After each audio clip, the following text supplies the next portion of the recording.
The kick doesn't land this time, the shove does. Officer Tyler Rusk plants his palm on the center of Darius Cole's chest and drives him out of the chrome-trimmed diner like he's clearing a doorway, not a human being. Plates rattle. A fork clinks against tile. Coffee jumps in a dozen cups. Nobody moves. Darius's boots scrape on the wet sidewalk. He doesn't stumble. He plants, absorbs, breathes. A man who once learned to steady helicopters by listening to the wind steadies himself now by listening to silence. His jacket, faded black, elbow seam frayed, shows no rank, no unit, only a small stitched patch near the cuff. A tarnished star under a broken horizon. Most people miss it. Rusk doesn't. He stares at it with a curl at the mouth like he's smelling smoke. "House policy," Rusk says, voice flat enough to pass for procedure. "Private complaints. Folks felt unsafe." The waitress in the window flinches, then looks away. The owner, a man with a pale towel over his shoulder, rubs the counter like he can scrub the moment off the chrome. No one names the complaint. No one points to a rule on the wall. There's just Rusk's hand and Darius's chest and a town that has spent years pretending gravity falls harder on certain bodies by accident. Darius doesn't raise his voice.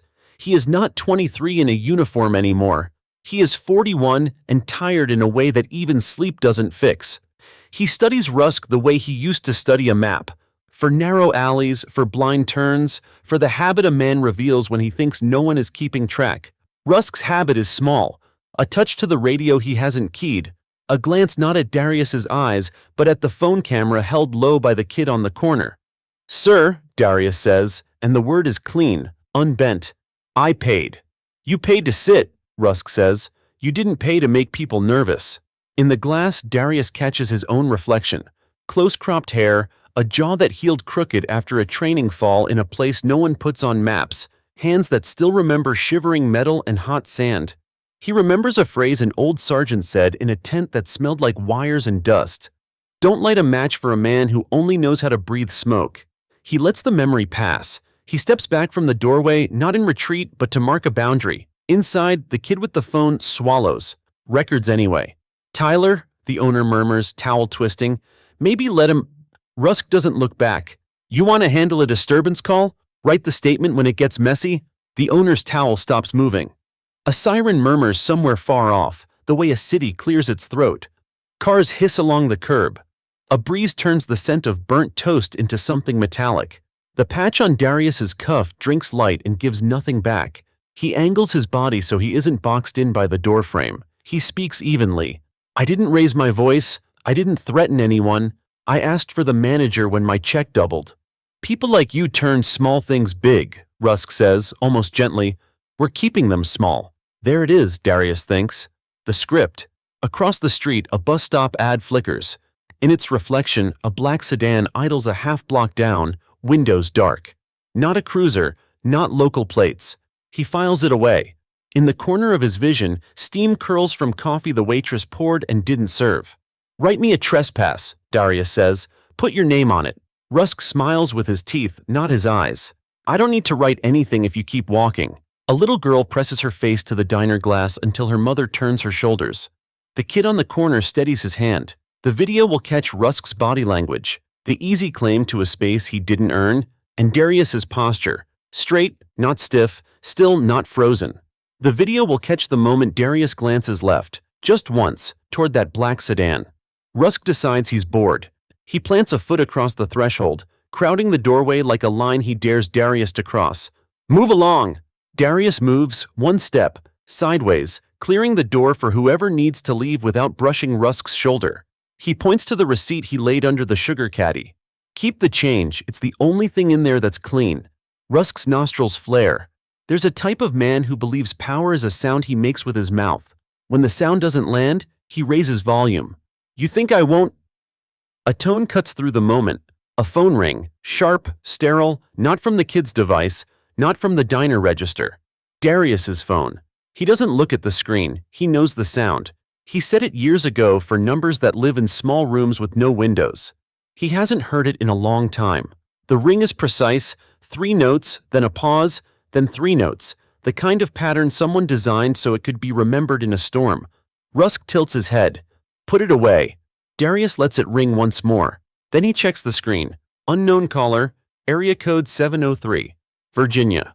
The kind that sits just outside the Potomac where buildings are labeled by letters, and letters mean doors that lock from both sides. He answers without stepping back. Cole? The line carries a breath, then a voice that doesn't announce itself with rank. Female, mid-30s, unhurried. Mr. Cole, this is Lang. Stay where you are. Rusk smirks. Who's your lawyer? Darius keeps his face blank. Lang who? Colonel Avery Lang, the voice says, and now there is rank because it helps men like Rusk understand scale. You're about to be approached. Do not engage with local law enforcement until my team arrives. 2 minutes. Darius glances at the black sedan again. The driver's door cracks. Rusk notices the shift in attention and shifts closer, as if gravity is a contest. Hang up, Rusk says. You called me for this? Darius asks the voice, tone level, as if he isn't standing in a doorway under a thumb. We called you, Lang corrects softly, because we need a name you left behind. The sedan door opens fully now. A woman in a navy suit steps out. No badge on her belt, no clip on her lapel, just the air of someone who never knocks. 2 others rise from the rear doors, not bulky, not obvious, the way trained people move when they don't want to press on the world. Rusk moves to block them without thinking, because that is his habit. Fill space first, ask after. The woman doesn't quicken.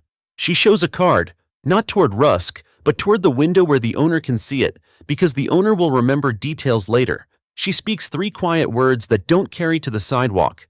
The owner blanches. He nods. He leans on the counter to steady his knees. Rusk reaches for his radio. It spits static. The kid with the phone whispers, "Yo." Darius says nothing. He is listening for a different sound. The tiny click that tells him a decision has locked in a room he cannot see. When it comes, it is not a click but a sentence in his ear. Mr. Cole, Lang says, the Pentagon is calling your name. Rusk's mouth opens as if to say, Pentagon? But the woman in the suit is already within arm's length, eyes on Darius, not on him. Mr. Cole, she says out loud now, calm as an elevator bell. With us, please. He doesn't answer her. He looks at Rusk, and for the first time since the shove, he lets something pass through his eyes that is not water or wind or patience. It is measurement, not anger, not fear, just the exact width of a doorway that belongs to no one. Then he steps away from the diner, not because he was told, but because even a man who learned to hold a line knows when the line has shifted under the street. The kid with the phone lowers it, suddenly shy. The little girl in the window stops breathing for 2 seconds and then smiles without knowing why. Inside the diner, coffee cools in 12 cups at once. Outside, the town exhales like it's been holding in smoke for years. And somewhere over the river, a door with no name swings open. The sedan door shuts with the kind of weight that turns conversation brittle. Even the street traffic lowers itself as if sound knows when it's not welcome. Darius Cole keeps his stance measured, back straight, shoulders loose, eyes steady. He learned long ago that power doesn't always come from volume. It comes from knowing where not to move. The woman in the navy suit gestures subtly. Mr. Cole, with us.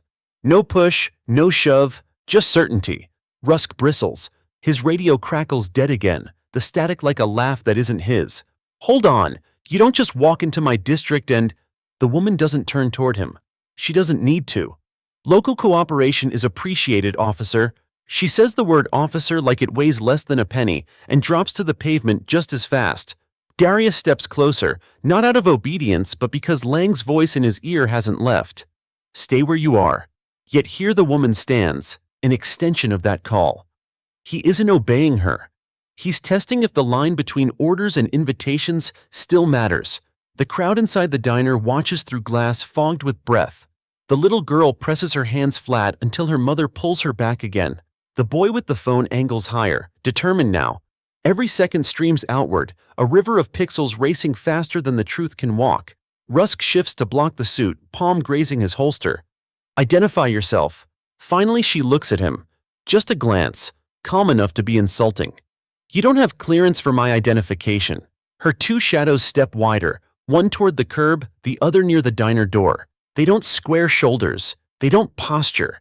They simply exist in a way that suggests walls have grown where none were before. Rusk's jaw works. He's used to filling space, owning it. But right now, the air feels spoken for. He tries volume. This man was trespassing, disturbing customers. You think you can whisk him away without report? Darius watches. He can almost hear the script flipping through Rusk's head, page after page of phrases polished in locker rooms. He lets silence spool. When he finally speaks, it's only, "Write it down." Rusk stares at him, confused. "Write the report," Darius continues. "Your name, your words. Let the ink show what weight you carry." It rattles Rusk more than shouting could. His hand twitches near his belt. The woman breaks the moment. "Mr. Cole, a vehicle awaits." He studies her. Not the suit, not the card she flashed, the cadence, the calm that belongs to someone accustomed to rooms without windows. He nods once, steps forward. The kid with the phone mutters, "Holy hell," as if the feed just found its ending. But it hasn't. The sedan's rear door opens. Inside, shadow and leather and the faint hum of equipment not meant for civilian eyes. Darius slides in, movements careful, not reluctant. His body remembers rides where windows were armored, where maps were classified, where silence meant survival. The woman follows, closing the door. The two shadows remain outside. The car rolls forward without a word from the driver. For half a block, no one speaks. Then she exhales. "Mr. Cole, I'm Colonel Avery Lang." He doesn't react. He's learned reaction is a form of currency. "You've got me in a car. That's not the same as having me." A flicker at the corner of her mouth, amusement or respect, he can't tell. "We called because your name resurfaced, in files, in discussions. We need someone who's been where you've been." "Those places don't exist on maps," he says. "Exactly." The city slips past the tinted glass, blocks turning faceless. Darius wonders how many eyes still track him. The boy with the phone, the diner crowd, Rusk pacing outside like a man who just lost a fight without swinging. Lang sets a folder on the seat between them. No markings, just weight. Inside is a brief, not full context, enough to understand why you'll be flown tonight. He doesn't touch it. "And if I say no?" She looks straight ahead. "Then you go back to a town that would rather pretend you never wore a uniform, and tomorrow another officer files another thin report, and nothing changes. For you. For them." The words hit softer than a shove, harder than a punch. He doesn't answer. He lets the hum of the tires speak. After 3 turns, the car slows at a traffic light. On the sidewalk, 2 teenagers glance over, one pointing, whispering. Recognition sparks fast these days. A clip 30 seconds long, already rippling across feeds. Darius Cole's name hasn't trended in years. Now it breathes again. Lang sees it too. "You'll need to decide quickly. Information spreads faster than permission.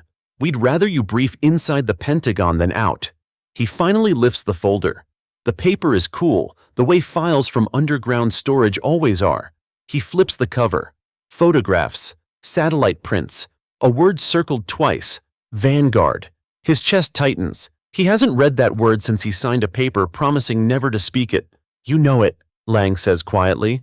He closes the folder. Dead issue. She shakes her head. Resurrected. Silence again. The sedan merges onto a wider road, city thinning. Darius feels the shift. Not just geography, but gravity. A doorway closed at the diner. Another opens here, steel-framed, heavy, unasked for. Rusk will write his report. The diner crowd will remember a veteran shoved like a problem.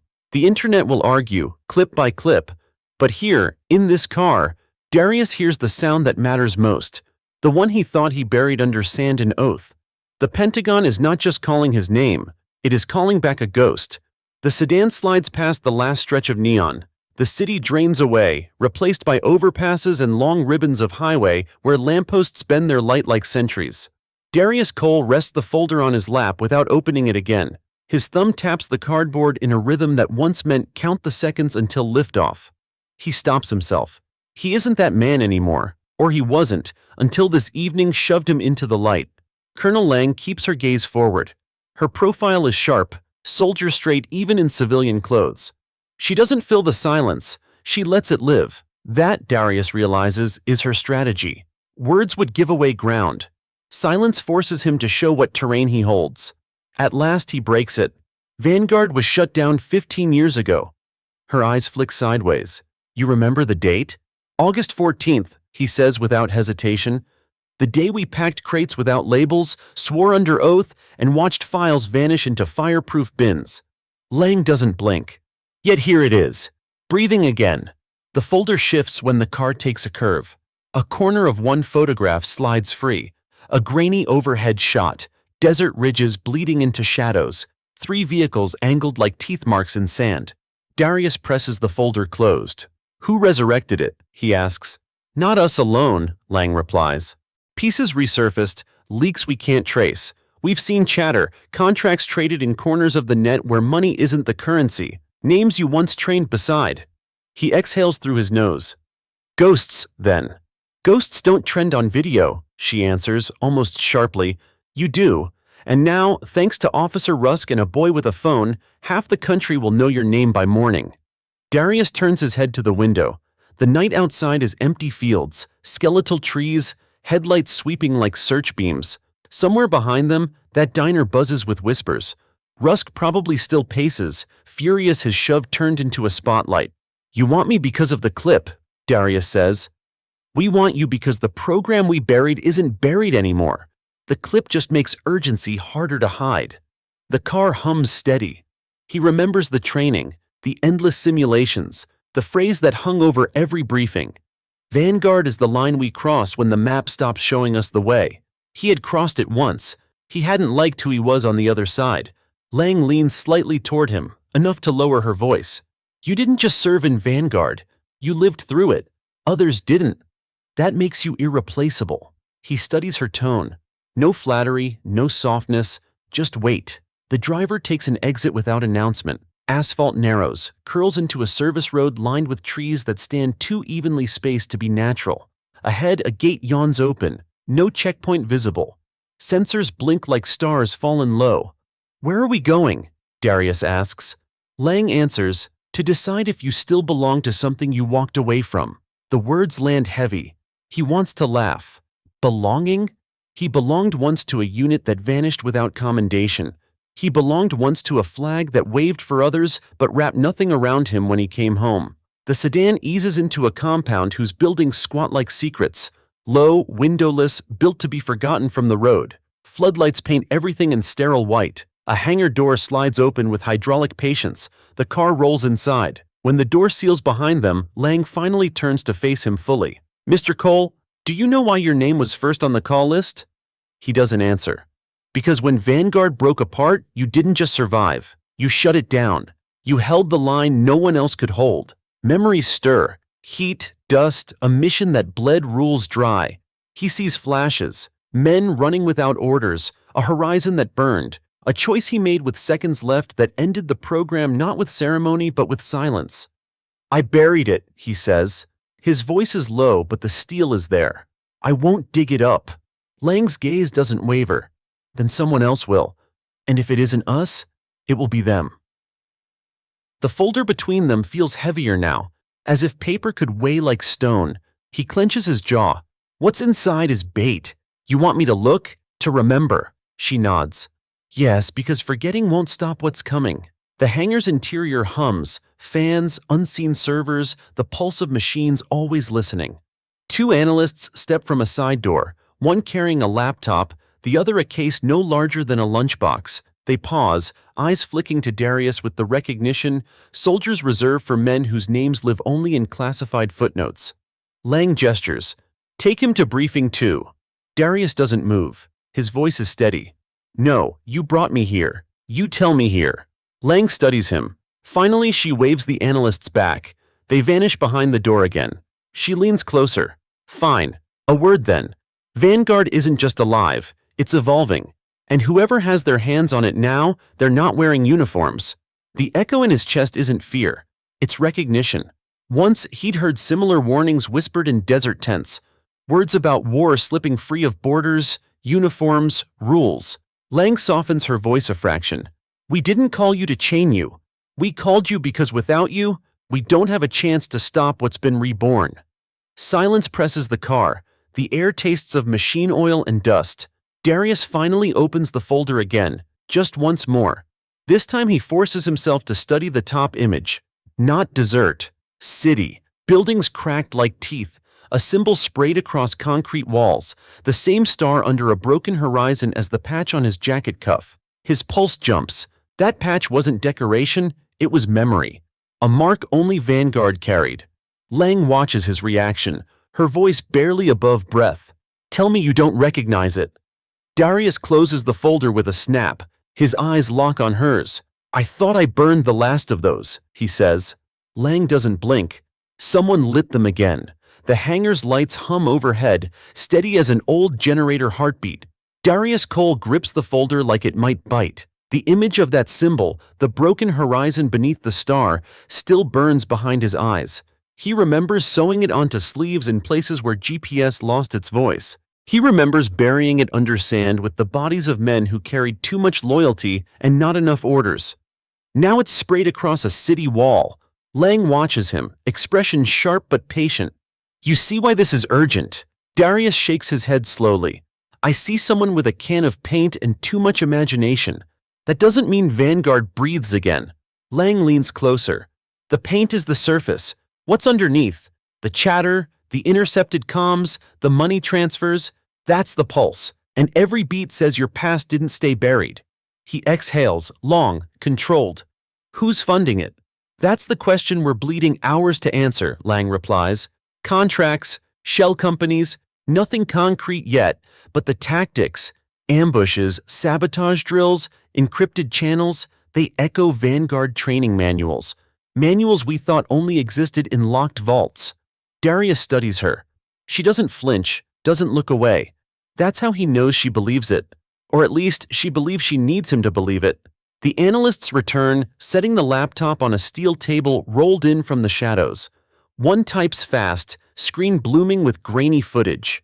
A drone's eye view of an alley. Figures move. Disciplined, not chaotic. They stack on corners, clear spaces with hand signals, vanish before local police even light sirens. Darius leans forward. Every motion on screen feels like déjà vu. They know the 12 count, the pivot pattern. That's Vanguard doctrine. Lang nods once. Exactly. The video ends with a spray of paint on brick. That same symbol, wet and gleaming. Darius clenches his fists on the folder.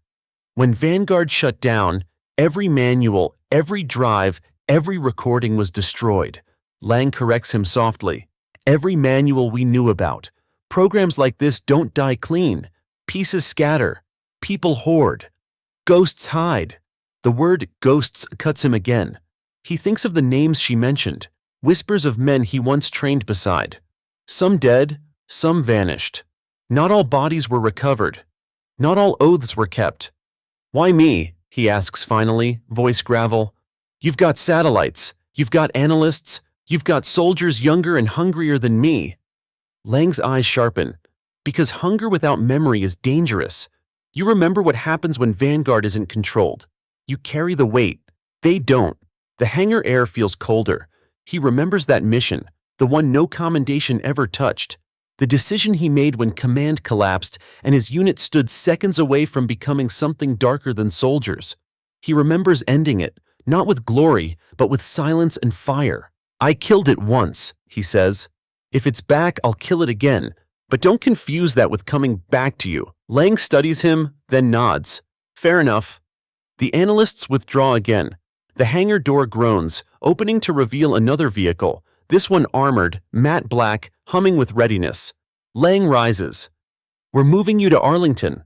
Hire brief. Tonight." Darius doesn't move. "And Rusk, the cop who shoved me out of a diner like trash? He's not going to let go. He'll file reports, spin the story. He'll be screaming to anyone who'll listen." Lang's voice is calm. "And by morning, he'll realize the ground he's standing on doesn't belong to him anymore. Not after the Pentagon calls your name." Darius isn't so sure. He's seen men cling harder when their ground cracks. Still, he stands. His body aches from old wounds, but his spine holds. He follows Lang toward the vehicle. As they walk, his phone buzzes in his pocket. Not Lang's call this time. A new alert. He slides it out discreetly. The screen glows with a message from an unknown number. "We remember." Attached is a single image, the same star and horizon symbol, drawn not in paint, but in blood-red digital strokes. He freezes mid-step. Lang notices. "What is it?" He shows her the screen. She inhales sharply. They already know you're in play. The words hit harder than any shove. The armored vehicle waits, door open like a mouth. Lang gestures, urgency breaking through her calm. Inside, now! Darius hesitates only a second, then climbs in. The door seals behind him with a hydraulic sigh. Inside, monitors line the walls. One already streams news footage. The diner clip, Rusk's shove, Darius steadying himself, the agents arriving, is looping across networks. Hashtags multiply. Hashtag veteran thrown out. Hashtag justice for Cole. The country is watching. The ghosts are watching too. Lang sits across from him, voice level. They're not just resurfacing, they're recruiting. And now, whether you like it or not, you've become the signal. Darius stares at the glowing screen. At his own face, caught mid-shove, mid-silence. He feels the weight of 1,000 unseen eyes. Once, he fought in shadows to keep names off lists. Now his own name burns across the world. And somewhere beyond the reach of satellites, men who once wore the same patch are whispering it back. The armored vehicle hums through the night, tires eating highway miles while the world outside blurs into streaks of sodium light. Inside, the air is tight with electricity, not from the machines alone, but from the silence Darius Cole and Colonel Lang keep between them. The news clip loops again on the screen above their heads. Rusk's shove. The crowd frozen in shock. The boy's trembling phone camera catching it all. Darius watches without flinching, as if it's someone else's face in the frame, someone else's body holding its ground. Lang breaks the silence first. You understand what this means, don't you? He doesn't answer. You've become a symbol, she presses. Not just to us, not just to the country, to them. She points to the folder still on his lap. The ghosts who are trying to resurrect Vanguard. They see you. They'll want you. Darius finally speaks, voice low. They don't want me. They want what I know. The drills, the codes, the decisions I made when orders stopped coming. Lang studies him. That knowledge is leverage. And leverage wins wars before they even start. He exhales. The vehicle's interior lights cast shadows that make her look older, harsher, but her eyes don't waver. The monitor shifts, streaming a new feed. This time it isn't the diner. It's a dimly lit warehouse. Figures in balaclavas move crates under floodlamps, their motions crisp, efficient. Each crate is stamped with a black star broken by a jagged line. The symbol again. Darius feels his chest tighten. Where is that? Lang shakes her head. Undisclosed. We only intercepted the stream for seconds, long enough to capture stills. Our techs say it vanished into layered proxies, bouncing signals from half a dozen countries. Whoever's behind it knows how to erase footprints. The feed cuts. The monitor glows blank for a moment, then fills again, this time with scrolling text. Red letters. We remember. Lang curses under her breath. How the hell? They're in your system, Darius finishes. His voice is calm, but inside he feels the pulse of memory. Vanguard had rules for infiltration. Silent, invisible, no alarms. If these ghosts are bold enough to leave messages in Pentagon systems, they're not hiding. They're taunting. The driver glances in the rearview mirror, uneasy. Colonel? Lang barks. Route change, no open nets, kill non-essential comms. The hum of electronics dips as systems shut down. Darius keeps staring at the words, we remember, until they blink off screen. He mutters, half to himself, they're not just reaching out, they're pulling me back.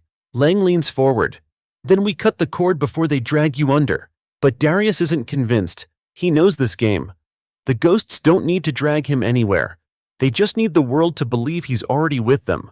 The vehicle slows. Ahead, checkpoints rise, steel barriers, guards with rifles, badges glinting under floodlights. Arlington. The Pentagon's outer gates loom, more fortress than office. The convoy rolls through with practiced ease, soldiers barely glancing inside the vehicle as if they already know who's riding. The doors hiss open. Cold night air sweeps in. Lang steps out first, crisp and commanding. Darius follows, his boots heavy on concrete. For a moment, he feels the eyes of every camera, every guard tower. Once he was invisible. Now, every lens hunts him. Inside the Pentagon, corridors stretch sterile and endless. Fluorescent light washes color from the walls. Darius walks between Lang and two escorts, his shoulders squared, his silence louder than footsteps. They reach a briefing room, small, secure, the kind built to suffocate secrets. Screens line one wall, a polished table dominates the center, and at the head sits a man in a tailored suit with a flag pin on his lapel. His hair is white, his posture military even if the uniform is long gone. Lang snaps to attention. "Undersecretary Hale." The man lifts his eyes. They land on Darius. Not curiosity, not welcome, just calculation. "Mr. Cole, you've stirred quite the storm." Darius doesn't reply. He sits only when Lang gestures. The chair creaks under his weight. Hale steeples his fingers. "Let's not waste time. Vanguard is active again. Cells are moving. Training resurfaced. And your name, your face, is already plastered across feeds. We can't separate the two. So you have two choices. Help us shut them down, or spend the rest of your life explaining why you didn't." The words are clean, sharp, rehearsed. Darius studies him, then says flatly, "I shut it down once. I didn't do it for medals or speeches. I did it because no one else had the spine." Hale tilts his head. "And we're asking you to find that spine again." Lang slides the folder across the table. Hale taps it. "This is just the surface. Beneath it, the roots go deep. If you don't help, those roots choke more than cities. They choke nations." Darius sits in silence, but his mind churns. Vanguard rising again. Ghosts wearing his patch, spraying his symbol, messages sent straight into his phone, into Pentagon systems. It isn't just a rebirth, it's personal. They're dragging his past into the light for everyone to see. Finally he says, "If I help, I lead my way. No leashes, no chains." Hale smiles thinly. "You'll have freedom, as long as it leads where we need it to." Darius's jaw tightens. He remembers dust storms, nights without orders, missions that ended in silence. Freedom is never free, it's always borrowed. Lang meets his eyes. Hers say what Hale's don't. "We need you more than you need us." He nods once. Not agreement, just acknowledgement. "Then tell me where the first trail starts." Hale gestures to the screens. They flicker, displaying satellite imagery. Warehouses, docks, hidden compounds. The symbol appears again, each time larger, bolder, painted like a brand on the world. Hale's voice is low. "The ghosts aren't hiding anymore. They're daring us to chase them, and we need you to lead the hunt." Darius feels the weight settle, heavy as armor. The ghosts have called his name. The Pentagon has too, and somewhere between them, a war he thought he buried is clawing back to life. The satellite images linger on the screen, their pale colors drained of life but pulsing with threat. Warehouses, dockyards, symbols scrawled on rooftops like signals for eyes that know where to look. Darius Cole leans back in his chair, the folder heavy in his lap. He studies each frame, not as photographs, but as moves in a chess game played on a board too wide for most to see. He doesn't blink often. Blinking is time wasted. Undersecretary Hale taps the table with one finger, steady, deliberate. "We trace the supply lines on this one." He points to a warehouse near the docks of Baltimore. "Finance is masked through offshore accounts, but shipments came from inside the country. Someone's feeding them close to home." Lang adds, "And the tactics they used to secure the perimeter, motion sensors wired to portable power cells, not local grids. That's Vanguard procedure. Exact replication." Darius exhales slowly. "Replication means instruction. Someone's teaching them." Hale nods. "That's what worries us. Training manuals don't walk out of secure bunkers on their own." Darius's gaze lingers on the images. He feels the heat of the desert again, the grit in his teeth, the shouts in his earpiece when Vanguard first went dark. He remembers burning pages under a moonless sky. If manuals survived, it wasn't by accident, it was betrayal. "Who had access?" he asks. Lang exchanges a look with Hale. Neither answers immediately. That silence says more than words. Finally, Hale clears his throat. "A handful of officers. Some retired, some dead. Some unaccounted for." "Ghosts," Darius mutters. "Exactly," Hale replies. The air in the room thickens. Outside the secure walls, the Pentagon buzzes with bureaucratic life, phones ringing, boots striking tile. Inside, it feels like a bunker before a storm. Lang breaks the tension. "We'll move on the Baltimore warehouse tomorrow. Quick and clean. You'll ride with the team." Darius shakes his head. "No." Her eyebrows lift. "No? You move in tomorrow, you spook them. They scatter. Vanguard doctrine says survival first, mission second. They'll burn everything before you even breach. You'll be left with ash and paint. Lang folds her arms. So what do you suggest? Darius leans forward, his voice measured. You let them think they're invisible. You shadow them, cut their supply, herd them like wolves. Then, when they feel untouchable, you close the trap. Hale's fingers still. That takes time. Time is what they think they own, Darius replies. You rush, you lose. Lang watches him closely, as if weighing not just his words but his pulse, his breath, the set of his jaw. Finally, she nods. What do you need? Darius thinks. Access to their chatter, not sanitized through analysts, raw intercepts. I need to hear the rhythm. Words tell you who's speaking, rhythm tells you who's leading. Hale considers. That's a level of clearance I don't give lightly. Darius meets his eyes. Then don't ask me to do this lightly. A pause stretches, then Hale signals one of the aides by the door. Get him what he needs. The aide nods and disappears. Lang shifts her stance, pragmatic. You'll need a team. We can assign… No, Darius interrupts. Teams built from files break under fire. I'll pick mine. Lang tilts her head. You know people? Veterans. Not polished, not political. Men and women who've carried silence longer than most can breathe. Hale frowns. Unvetted assets are a risk. Darius doesn't flinch. So is Vanguard. You want ghosts, you need people who've lived with them. The room falls quiet again. Hale presses his lips thin but doesn't argue further. Lang scribbles notes on a pad, already planning. Darius sits back. His chest is heavy, but his mind is sharpening. He feels the edges of the hunt forming. Patterns, angles, the faint trail ghosts leave when they forget they're being watched. The aide returns with a slim drive sealed in plastic. He sets it before Darius like an offering. Raw intercepts, last 48 hours. Darius picks it up, weighs it in his palm.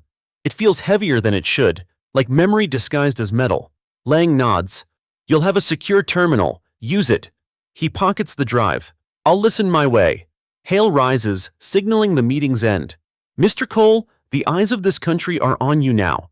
Don't give them reason to wonder if you're still ours. Darius stands as well. I was never yours. I was the line you asked me to hold. Hale's mouth tightens, but he doesn't reply. He leaves the room, aides trailing like shadows. The door closes. Lang lingers.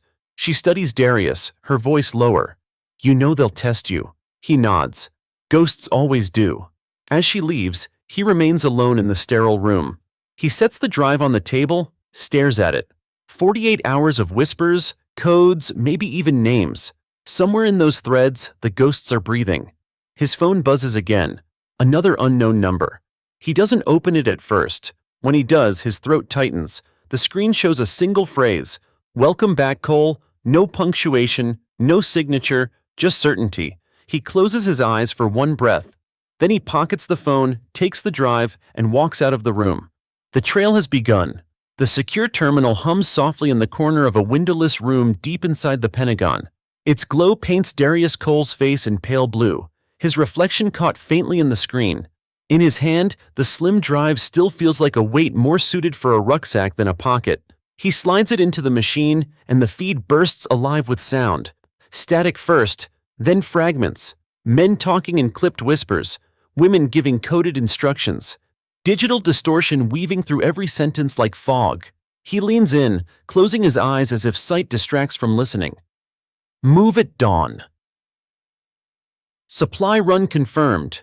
Al, the horizon breaks when the star falls. That phrase jerks his eyes open. The horizon breaks when the star falls. A code, a piece of Vanguard scripture. He hasn't heard it in 15 years. Back then it meant fallback, abandon, burn what cannot be carried. He rewinds, plays it again. The cadence of the voice scratches memory, gravelly. Rhythms clipped, like someone chewing words before letting them out. He knows that voice. Mathis, he murmurs.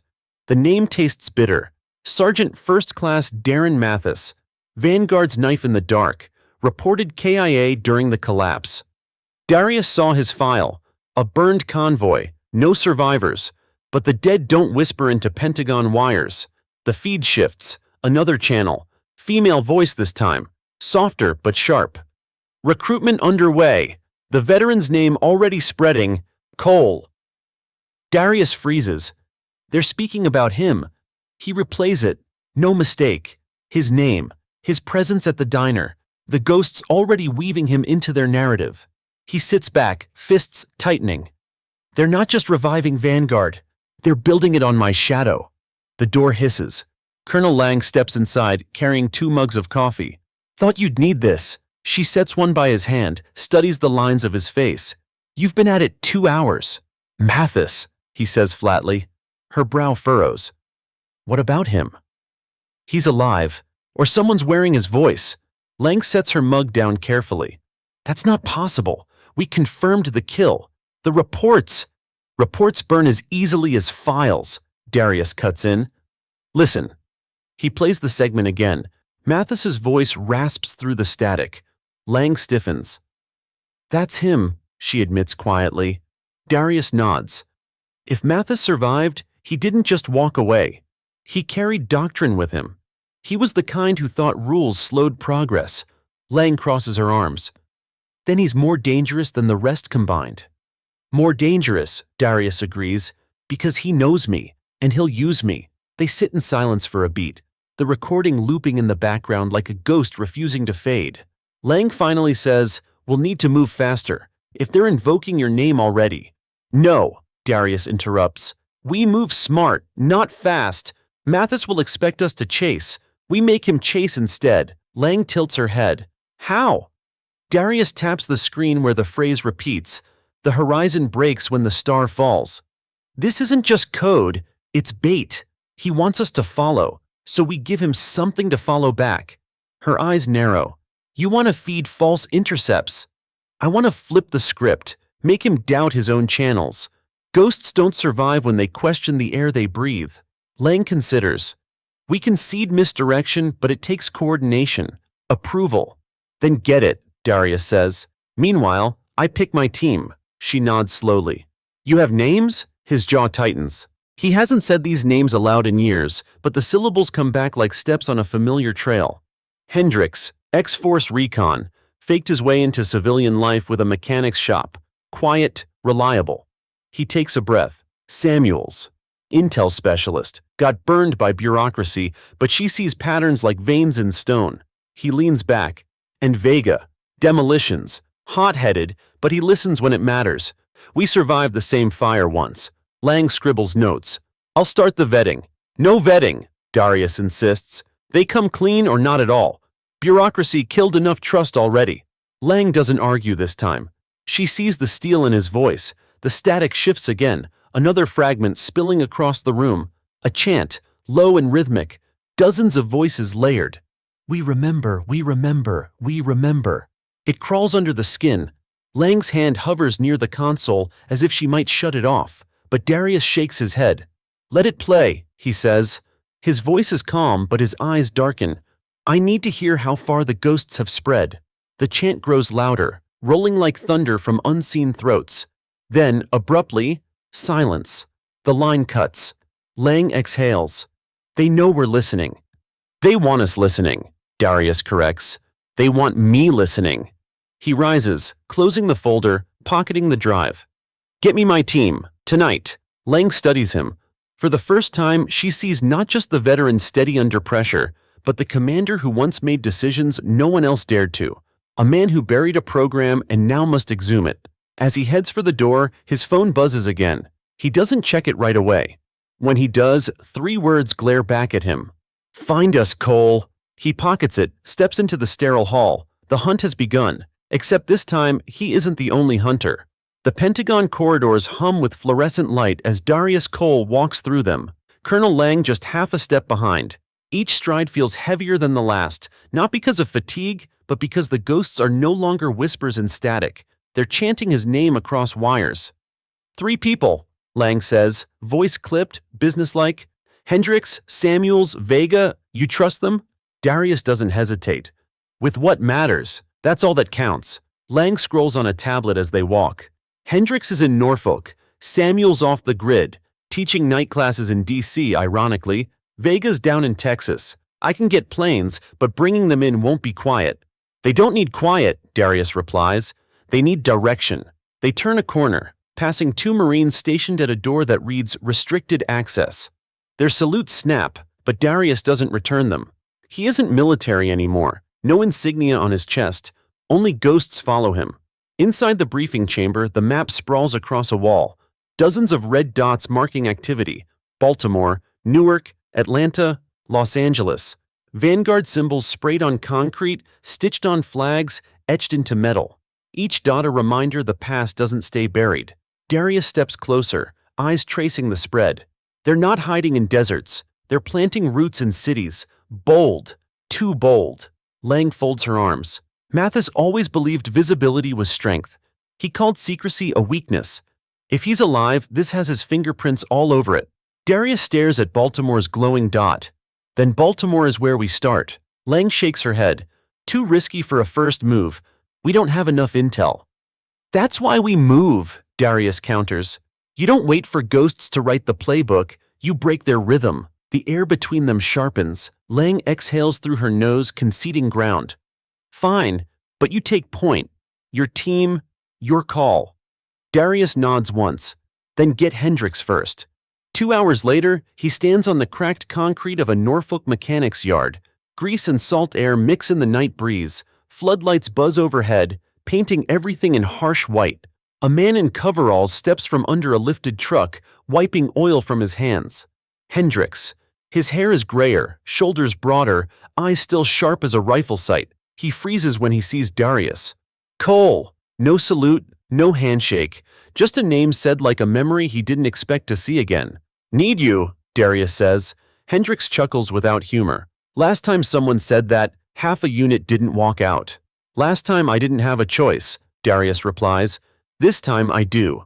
Hendrix studies him, then Lang waiting behind. He sighs, tossing the rag aside. What's the mission? Darius answers with 2 words. Vanguard ghosts.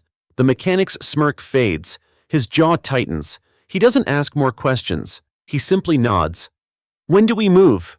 Night deepens by the time they reach D.C. Samuel sits behind a cluttered desk in a basement classroom, chalk dust streaking her sleeves. She looks up when the door opens, eyes narrowing behind glasses. Cole, she says softly, like the name belongs in a file, not her mouth. Need patterns read, Darius tells her. Ghosts in the wire. Mathis alive. Samuels freezes at the name. Her fingers twitch, then steady.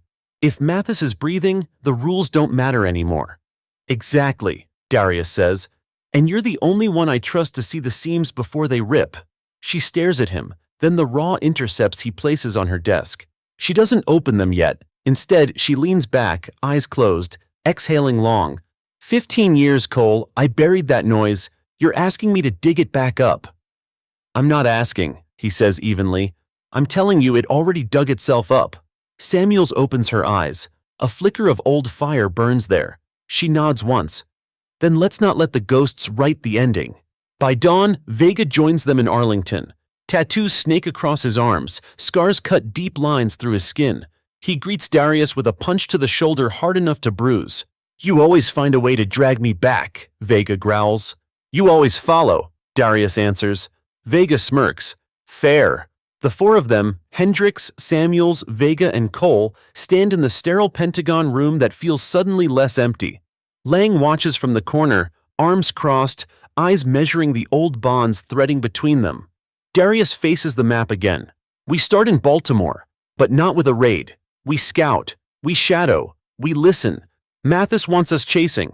We make him chase instead. Samuels taps the intercepts. Their chatter shows supply drops at the docks every 3 nights. Last one was yesterday. Next one's in 48 hours.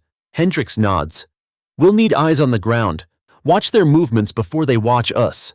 Vega grins, cracking his knuckles. And if they see us?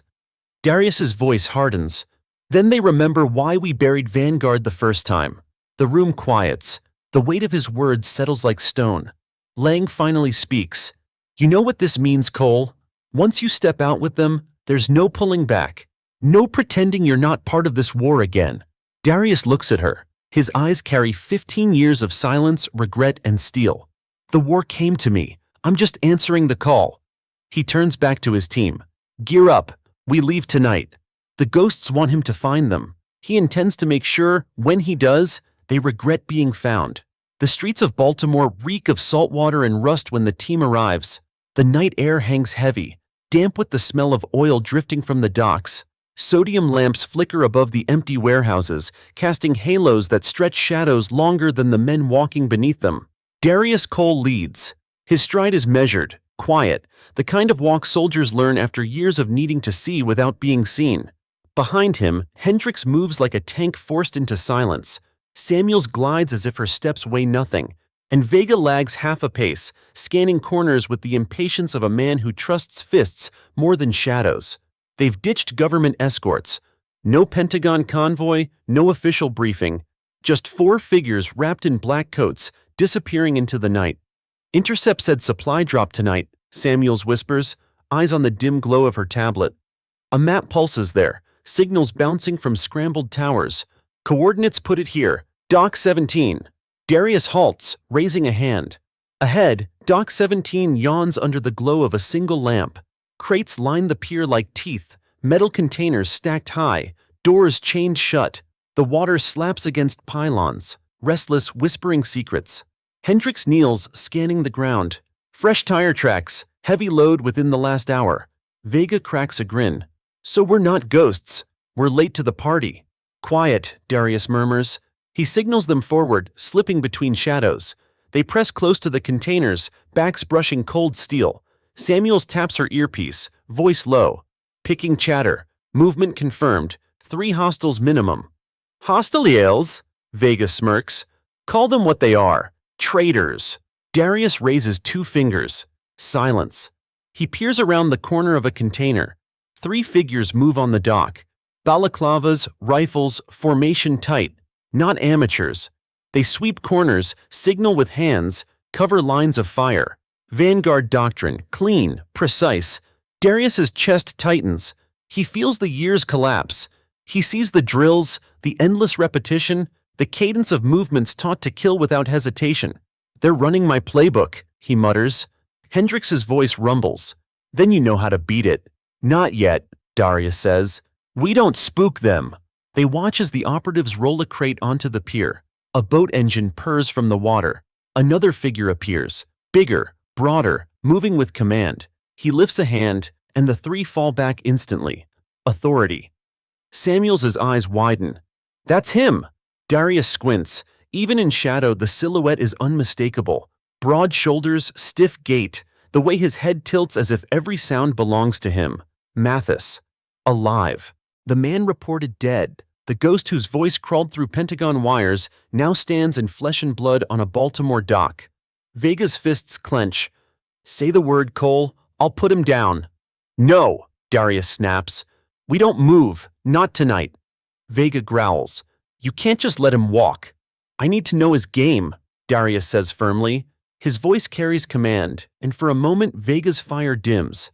Mathis oversees the loading with the calm of a conductor leading an orchestra. The boat takes the crate, disappearing into black water. He signals once more. The operatives melt into the night, efficient, disciplined, leaving no trace but footprints fading on wet concrete. Then, as if he feels eyes on him, Mathis turns. His gaze cuts across the dock, scanning shadows. For one heartbeat, Darius feels the stare land on him. Mathis doesn't speak. He only lifts 2 fingers in a gesture Darius knows too well. A signal from the old days, Vanguard's call. Then he vanishes into the dark. The team stays frozen until silence swallows the dock again. Finally, Vega hisses, "He saw us." "He let us see him," Darius corrects. His voice is iron. "That was no accident." Samuels clutches her tablet, fingers trembling. "He's baiting you. He wants you to follow." Darius nods. "And we won't." "Not yet." Hendrix's jaw tightens. "So what now?" Darius looks back at the empty pier, at the water swallowing secrets. "Now we make him think we're behind while we get ahead."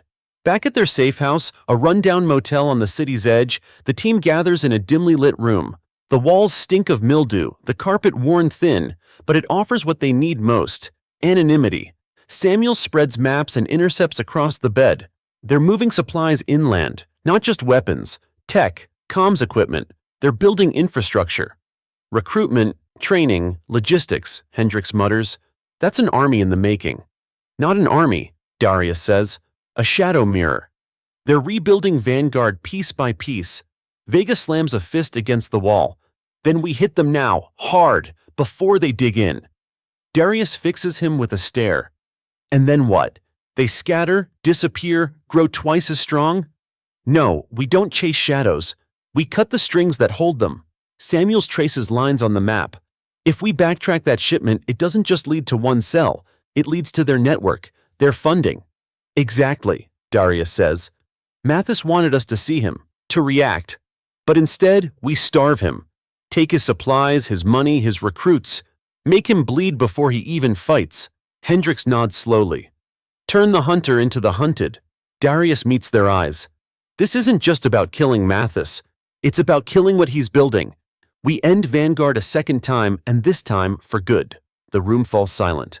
The weight of the mission settles like armor none of them ask to wear again. Darius sits on the edge of the bed, staring at the scattered maps, the symbol repeating in red ink across photographs. His phone buzzes again. This time, the message isn't taunt, it's prophecy. The star will fall. He exhales, steadying himself. The ghosts want a war. They're going to get one. But it will be on his terms. The motel room hums with the faint buzz of a dying fluorescent light. Maps and intercepts litter the bed. Half-empty coffee cups line the nightstand, and exhaustion hangs over the team like smoke. But Darius Cole doesn't feel tired. Not yet.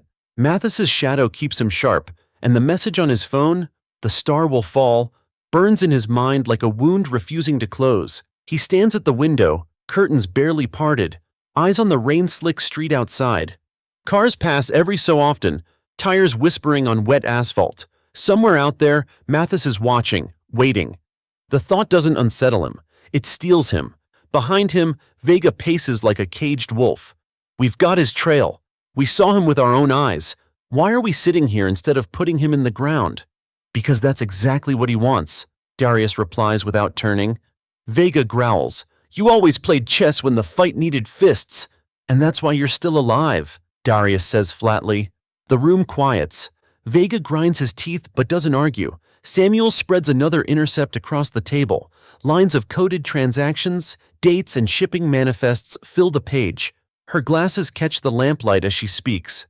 The crate at Dock 17 came from Newark. Not overseas, local. Whoever's running logistics has access to domestic channels. Hendrix leans over her shoulder, scanning the lines. So someone stateside is feeding them. That means corruption. Inside players. Samuels nods. And look here. A dummy company funneling payments through 3 banks. Paper trail is messy, like it was meant to be found if you're not looking too closely. Darius steps forward, studying the papers. A diversion. Mathis is leading us by the nose, showing us what he wants us to see. Then we don't follow the money, Samuel suggests. No, Darius counters. We follow the people. Money can be burned. Loyalty leaves footprints. He points at the manifest. This truck number, same digits show up in a shipment 2 weeks ago. Different destination, same driver. Hendrix grunts. Drivers are key. He knows the routes. Exactly, Darius says. We cut the strings by pulling the man holding them. Hours later, the team rides in silence through Baltimore's industrial district. The city is quieter now, dawn just a gray smear on the horizon. Warehouses loom like tombs, their walls streaked with graffiti, their yards littered with rusted machinery. Samuels checks her screen. Tracker puts the driver's rig here, lot behind a scrapyard. The SUV slows. They dismount, moving like shadows across wet gravel. The lot is lined with hulking shapes of crushed cars, metal stacked like skeletal monuments. And in the center, parked beneath a corrugated awning, sits a truck marked with the same number. The driver leans against the cab, smoking, oblivious. Vega cracks his knuckles. Easy grab. No, Darius says. Quiet grab. Hendrix moves first, circling wide. Vega follows opposite. Samuel stays back, eyes scanning for watchers. Darius approaches steady, controlled, until the driver notices. Hey, lot's closed, the man calls. His accent is local, rough. Darius doesn't answer. His gaze is steady. The driver's eyes narrow, cigarette trembling slightly between his fingers. Then Hendrix moves from behind, swift and clean. An arm around the man's throat, a muffled gasp, and the cigarette drops into the wet gravel. In seconds, the driver slumps unconscious. They haul him into the back of the SUV. Samuels already has restraints ready. The man stirs once, but Vega presses a hand to his chest, growling, "Stay down." Back in the motel, the interrogation begins. The driver sits tied to a chair, sweat beading his forehead. His eyes dart between Darius and Vega, choosing carefully which devil to fear. Darius crouches low, voice calm but sharp. "You've been moving crates. Baltimore, Newark, more before that. Who gives the orders?" The man shakes his head. "I don't know names. I just get paid." Vega slams a fist into the wall. "Wrong answer." The driver flinches, but Darius raises a hand, keeping Vega back. He leans closer. "You know more than you think. Routes, contacts, pickup points. Talk, and maybe you walk." The driver's lips tremble. Finally he whispers, "DC, drop site.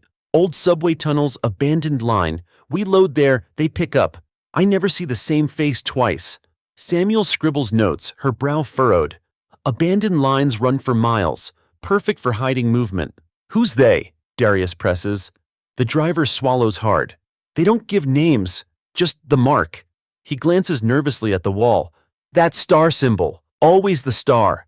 Darius studies him. The fear isn't of them. It's of the ghosts.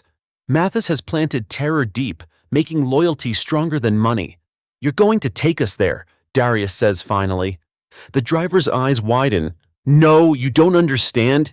If they see me, they won't." Darius cuts him off. His voice hardens. "Because they'll be too busy seeing me."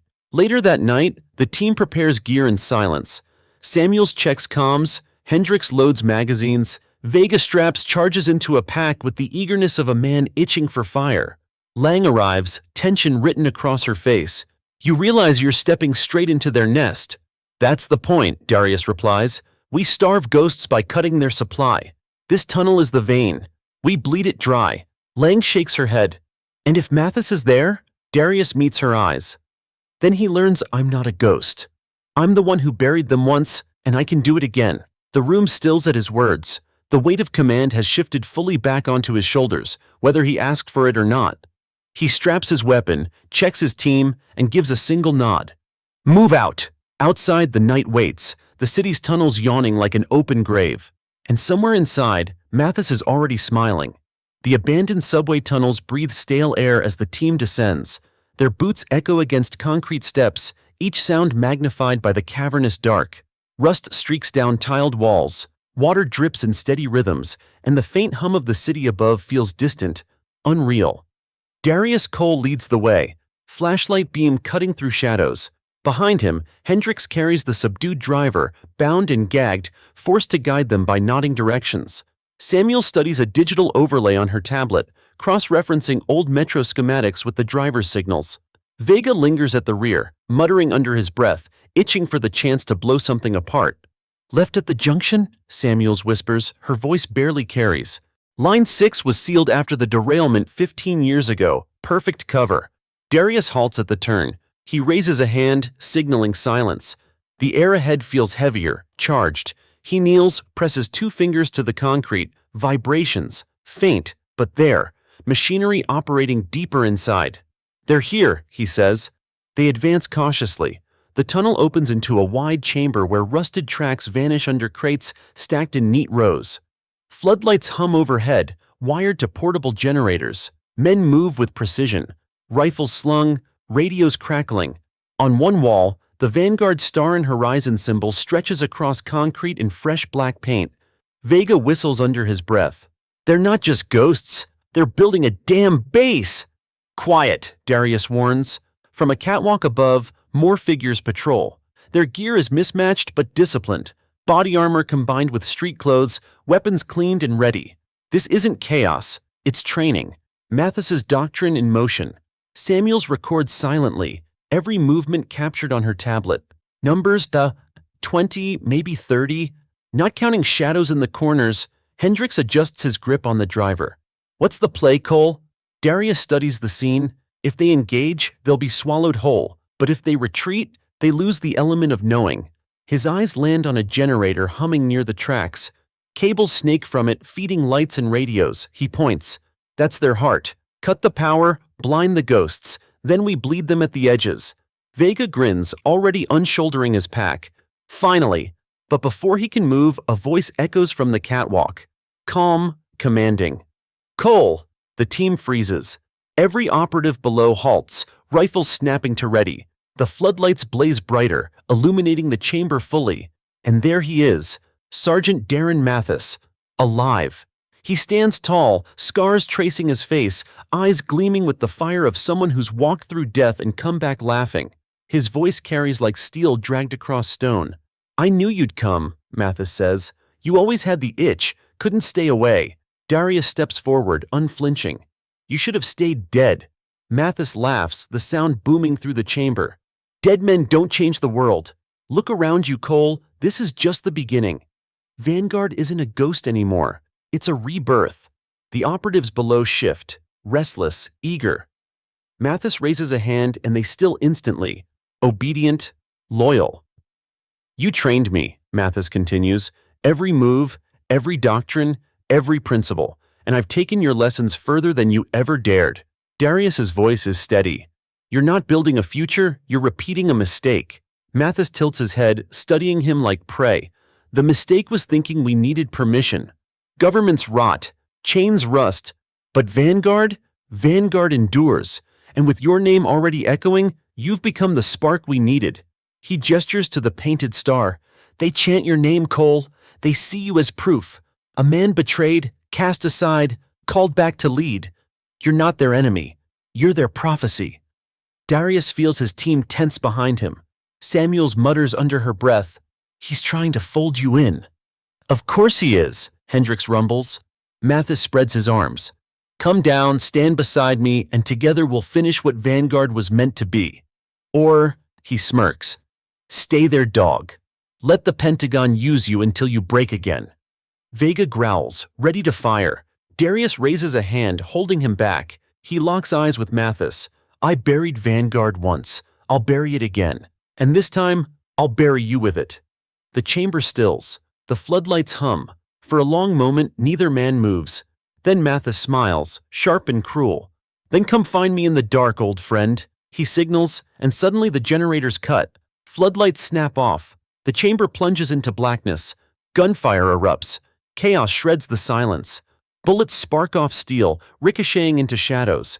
The team dives for cover. Hendrix drags the driver behind a crate, shielding him.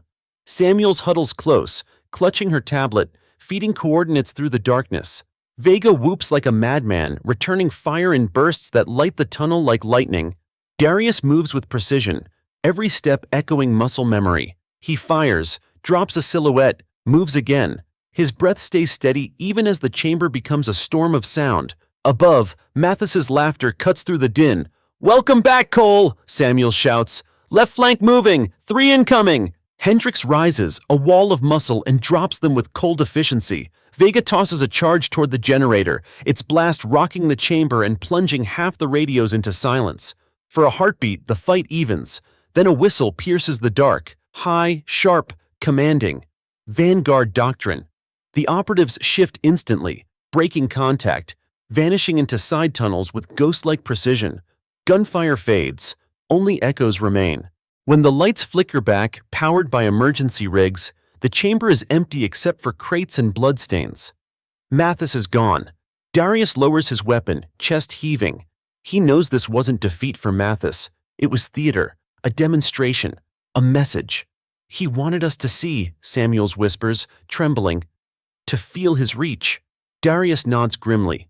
And to remind us, he knows the tunnels better than anyone. Vega spits on the floor.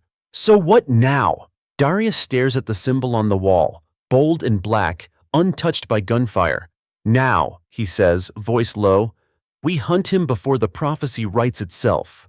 The echo of gunfire still clings to the tunnels when silence returns. The smell of burnt powder mixes with mold and rust, seeping into the team's lungs. Darius Cole sweeps his light across the chamber again, scanning for movement, but only shadows answer him. The crates remain stacked, untouched, like trophies left behind to prove Mathis was never running, he was leading. Hendrix drags the bound driver forward, shoving him into the light. The man trembles, eyes wide, sweat streaking down his face. I told you, he stammers through his gag. Hendrix rips it free. You don't understand. They don't let outsiders live. You brought me here, and now I'm a corpse walking. Not if you talk, Darius says coldly. The driver swallows. I don't know anything else. They never use the same tunnels twice. Every drop site changes. Mathis, he sees everything, like he's 3 steps ahead. Darius studies him, then signals Hendrix. Without a word, Hendrix slams the man back against a pillar. Not enough to break him, just enough to remind him silence won't save him. Samuel steps closer, her voice steady despite the tremor in her hands. If every drop shifts, there's still a hub. Logistics always need a constant. Supplies don't float in chaos forever. Correct, Darius says. And Mathis wouldn't risk scattering too wide. He wants control, which means somewhere above ground, he's running this like a command post. Vega spits into the dirt. So we flush him out, burn every tunnel until he's forced topside. No, Darius replies sharply. He wants us chasing shadows. We won't give him that. We find the hub, we cut it. He kneels by a crate, prying it open. Inside, rows of rifles gleam under the flashlight, coated in oil, pristine. Not smuggled relics, new stock. He grabs one, checks the serial. Filed clean, no history. Government supply lines, he mutters. Lang's voice crackles in his earpiece. Cole, report. He presses the comm. Mathis was here. Armed, organized, 30-plus operators minimum. Supplies are state-grade, clean serials. He's not just stealing, he's buying. Lang curses on the other end. That means corruption inside. Someone's selling him weapons from the system. Exactly, Darius says. Track procurement chains. Start with the last 2 quarters. Anything missing inventory, I want flagged. Lang's tone hardens. Cole, you're deep in hostile ground. Pull out. But Darius shakes his head, though she can't see it. No, not until I've seen enough. They push deeper into the tunnels. The driver leads reluctantly, fear etched in his every step. Samuels marks locations on her map, Hendrix covering their rear, Vega itching for another fight. The tunnels twist and split, rats scattering in their path, graffiti marking walls with symbols Samuels recognizes. Look, she whispers, pointing to a star symbol drawn in chalk. These aren't random, they're waypoints, like a coded trail for recruits. Darius studies it. The edges are fresh, dust still loose. Mathis is guiding new blood down here, making them feel chosen. They follow the symbols until the tunnel widens again. Ahead, the faint glow of lanterns leaks through the dark. Voices murmur. Not armed guards this time, young, uncertain. Recruits. The team crouches low, peering from the shadows. Half a dozen men and women, barely out of their 20s, sit cross-legged on the ground. Their clothes are civilian. Hoodies, jackets, worn jeans, but each wears a patch stitched crudely with the Vanguard star. They listen as an older operative speaks, voice heavy with indoctrination. And when the horizon breaks, you will be the ones who carry the light. The world failed men like Cole, but we will not. We remember. We rise. Darius feels the words like blades. They've turned his silence into scripture. Vega snarls. Let me shut this down right now. No, Darius says, gripping his arm. Not here, not yet. Samuels whispers, horrified. They're rewriting history, turning you into their myth. Darius's jaw tightens. Then we break the myth before it spreads. The recruits cheer as the speaker finishes, fists raised. The team withdraws silently, leaving the scene unbroken. Every instinct in Vega screams against it, but Darius knows the truth. Cutting recruits now would only martyr them. The infection is deeper than bodies. It's the idea. Back at the surface, the city's dawn begins to break. The Safehouse Motel feels smaller now, its walls suffocating. The team spreads evidence across the table. Photos of crates, chalk markings, recruits in tunnels. They're not just stockpiling weapons, Samuel says. They're stockpiling people. They're building belief. Hendrix slams a fist on the table. So we hit their supply hub. No bullets, no bombs, no recruitment. Mathis will guard it, Vega argues. We'll need fire to flush him out. Darius listens, silent, until the noise dies. Then he speaks, voice steady. We don't hit the hub yet. First, we make the recruits doubt. Samuels blinks. Doubt? Mathis builds on certainty, Darius explains. He tells them Cole is betrayed, abandoned, destined to rise with them. So we show them the opposite. We show them Cole fighting against him. Public, unfiltered. So when he says I stand with him, they'll know it's a lie. Vega frowns. You're saying make yourself bait. I'm saying I take back my name before he burns it into history, Darius replies. The room falls into silence. Finally, Samuels whispers, that means going loud. Yes, Darius says. Louder than we've ever been. He glances at the phone on the table. It's screened dark, waiting. Mathis will send another message, another taunt, another prophecy. But next time, Darius won't just answer in shadows. He'll answer in the open. The motel room feels smaller than ever as Darius Cole sits at the edge of the bed, the hum of the city outside muffled through cracked blinds. His team argues quietly at the table, but his focus is elsewhere. His phone lies in his hand, dark screen reflecting his face. Somewhere in the city's veins, Mathis is already twisting his story into scripture. Recruits chant his name, believing he is theirs. That cannot stand. We can't outgun them yet, Samuel says firmly, standing over maps littered with fresh notations. But if we go public, if you speak directly, you put a target on your back. I already have one, Darius replies. Vega leans against the wall, arms folded, smirk sharp. Yeah, but right now, only the ghosts are aiming. Go public, and every newsfeed, every mercenary, every wannabe revolutionary will know your face. Darius lifts his gaze. Good, let them. Hendrix exhales heavily, pacing. This is reckless. Mathis is baiting you into the open, he'll twist whatever you say. Not if I say it where he can't silence me, Darius counters. Not through a press release, not through filtered sound bites, live, raw, where people see for themselves that I am not his. Samuels hesitates. You're talking about broadcasting, a statement on record. Not a statement, Darius says. A challenge. The team falls silent. Lang's voice bursts through the comm channel, crackling with urgency. Cole, I'm seeing chatter spike. Vanguard networks lighting up. Mathis is spreading recordings of your voice from the tunnels. He's telling recruits you hesitated, that you couldn't pull the trigger. Darius's jaw clenches. Then we correct the record. Lang's tone sharpens. Cole, that's dangerous. If you go public, you risk exposing every move we make. Think about the blowback. I am thinking, Darius says. His voice is calm but final. Mathis doesn't win with bullets. He wins with belief. If I let him own the story, he wins before the first shot. I won't give him that. The following evening, a plan takes shape. Samuels rigs secure lines through multiple proxies, bouncing signals across oceans. Vega acquires a camera from a local contact, grumbling about the irony of a warfighter turned spokesman. Hendrix clears the perimeter, eyes sharp, weapon ready for shadows that may come. Darius sits in the center of the room, the camera fixed on him. The walls are bare, no insignias, no flags, just a man and his words. You sure about this? Samuels asks quietly, fingers hovering over the stream controls. Darius nods once. Do it. The red light blinks alive. He looks straight into the lens, eyes unflinching. His voice carries the weight of years buried in silence. My name is Darius Cole. Some of you have heard my name whispered in tunnels, painted on walls, used as proof of a cause that should have died years ago. They call me a symbol, a prophecy. They tell you I was betrayed and that I will rise with them. He pauses, jaw tightening. They are lying. His words land like hammers. I buried Vanguard once. I saw what it did to good men and women. I saw what happened when we followed shadows instead of truth. And I swore I would never let it rise again. If you hear my name used as their rallying cry, know this: Darius Cole does not stand with Vanguard. I stand against it, against Mathis, against anyone who poisons the future with the ghosts of the past. He leans closer, eyes burning.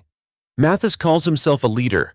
I call him what he is, a coward who hides in tunnels and recruits children to fight his war. He believes he can use me to build his army. I believe I will use him to end it. The silence after the words is heavy, like the air itself is listening. Samuels ends the stream, fingers trembling. Signal bounced, it's already spreading, every network, every corner of the web. There's no taking it back. Good, Darius says. But even as he speaks, his phone buzzes. A message flashes across the screen. You've chosen your side. Now so will they. Darius shows it to the team. No signature needed. Mathis had seen the broadcast. Vega smirks darkly. Well, we definitely got his attention. Within hours, the blowback begins. News outlets pick up the feed, clips spreading across social media. Veterans speak his name with reverence, while others call him reckless. Some see a hero refusing to bow, others see a man dragging ghosts back into the world. But one thing is certain, the narrative is no longer Mathis's alone, and in back channels, intercepted chatter spikes again. Samuels reads aloud. Targets marked, star must rise, discredit Cole before he roots. They'll come harder now, Hendrix warns. Let them, Darius replies. That night, the safe house grows restless. Every creak in the walls, every buzz of a car outside feels heavier. The team sleeps in shifts, weapons within reach. Near dawn, a thud rattles the door. Hendrix is up instantly, rifle leveled. Vega moves beside him, knife in hand. Samuels freezes at the glow of her tablet as alerts flash red. Darius signals. Hendrix yanks the door open. No attack, no ambush, just a package. A wooden box, unmarked except for the Vanguard star burned into the lid. Darius lifts it carefully, sets it on the table. The others crowd around. With deliberate calm, he opens it. Inside lies a single item. A bullet. Polished, perfect. And carved into its casing, etched deep, are two words. For Cole. The room falls silent. Samuels whispers, he's not just sending messages now, he's promising an ending. Darius stares at the bullet, the cold metal glinting in the weak light. Then he closes the box, sets it aside, and looks at his team. Then we write ours first. The bullet sits in the middle of the motel table, its polished brass casing catching the weak glow of the ceiling light. None of them touch it now. It rests there like an omen, small and silent, yet heavier than any weapon in the room. Darius Cole leans against the wall, arms crossed, gaze fixed on the round. He has seen death in countless forms, but there is something different about this. A message carved into metal, deliberate and cold. For Cole. It isn't just a threat, it's a declaration. They want you rattled, Hendrix rumbles, his massive frame looming over the box. Want us all rattled. Samuel shakes her head, her fingers hovering over her tablet, still replaying the live broadcast they'd pushed hours earlier. This isn't just intimidation, it's theater. Mathis knows symbols matter more than bullets. He's answering your challenge with one of his own. Vega snorts, pacing. Then let's answer back with fire. Find his recruits, find his cells, and burn them out until nothing's left. Not yet, Darius says, voice low but sharp. Vega stops mid-stride, glaring. Every second we wait, he grows stronger. He's turning your name into a chant, and now he's promising your death. You're telling me we do nothing? I'm telling you we don't play his game, Darius replies. His eyes never leave the bullet. Mathis wants me rushing at shadows. He wants me chasing him into traps. So instead, we make him chase us. Samuels lifts her gaze. How? Darius finally bows, stepping closer to the table. He places both hands flat on its surface, leaning in. We use his weapon against him. This bullet isn't just a promise, it's proof he's watching, proof he can reach us. So we let the world see it, let the recruits see it, and then we show them I'm still standing. Hendrix grunts. You're talking about another broadcast? Yes, Darius says. But bigger. Not from this room, not hidden. From the heart of his network. We put his bullet on display where his people can't ignore it. Show them Mathis tried to kill me before he even faced me. Show them he fears me, Vega smirks. Now that's a message I like. Samuels frowns. That means going directly into his territory. You're asking for open confrontation. Darius meets her eyes. That's exactly what I'm asking for. By nightfall, the plan takes shape. Samuels identifies a Vanguard safehouse operating as a recruitment hub on the outskirts of DC, an abandoned community center gutted years ago, now repurposed. Intel chatter confirms nightly gatherings, indoctrination sessions led by mid-level operatives. Perfect stage, Darius says, studying the schematics Samuels projects. We go in, live feed rolling, bullet in hand. We dismantle their story in front of their recruits. And if Mathis shows, Hendrix asks, then we remind him why Vanguard burned the first time, Darius answers. Vega grins, already checking his weapons. Finally, hours later, the SUV idles a block away from the community center. The building looms in the dark, windows boarded, paint peeling, but faint light seeps from cracks. Voices echo inside, low, rhythmic chants carried through the night. They're in there. Samuels whispers from the back seat, tablet glowing on her lap. 20, maybe more. Darius checks his gear, slipping the bullet into a small case strapped to his chest. Remember, we're not here to slaughter recruits. We're here to fracture their belief. Vega mutters, shame. I was hoping for fireworks. Hendrix growls, save it. We do this Cole's way. The four of them move as one, slipping through the shadows. At the side entrance, Hendrix forces the door silently. They enter a hallway lined with graffiti, stars, slogans, fragments of propaganda. The air stinks of mildew and sweat. From the main hall, voices rise in unison. We remember, we rise, we remember, we rise. The team slips closer. Inside, the recruits gather in rows of battered chairs, their faces lit by lanterns. At the front, an operative stands on a makeshift stage, shouting doctrine. The Vanguard star looms painted behind him, stark against cracked plaster. Darius signals Samuels. She readies the camera, stream already primed. The red light blinks alive. Then Darius steps into the hall. The chants falter, heads turn, whispers ripple through the crowd.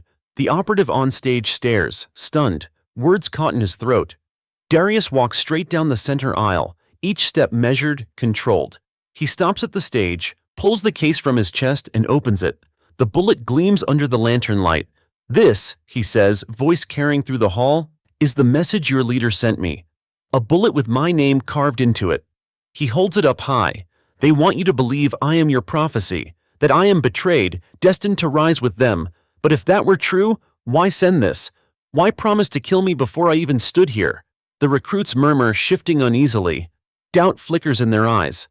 Mathis lies to you, Darius continues, his tone rising. He hides in shadows, feeding you myths while sending death to silence me. He fears me because I am not his. I am here to bury Vanguard again, and if you choose to follow him, you will be buried with it. The operative on stage stammers, don't listen, he's twisting. Darius cuts him off, stepping closer, eyes burning. Am I twisting the truth, or is your leader too afraid to stand here himself? He sends bullets. I send myself. The room stills. Samuels's camera captures every second, broadcasting live. For a long moment, no one moves. Then a recruit in the back lowers his fist, muttering, if Cole stands against him, then what are we following? The cracks begin.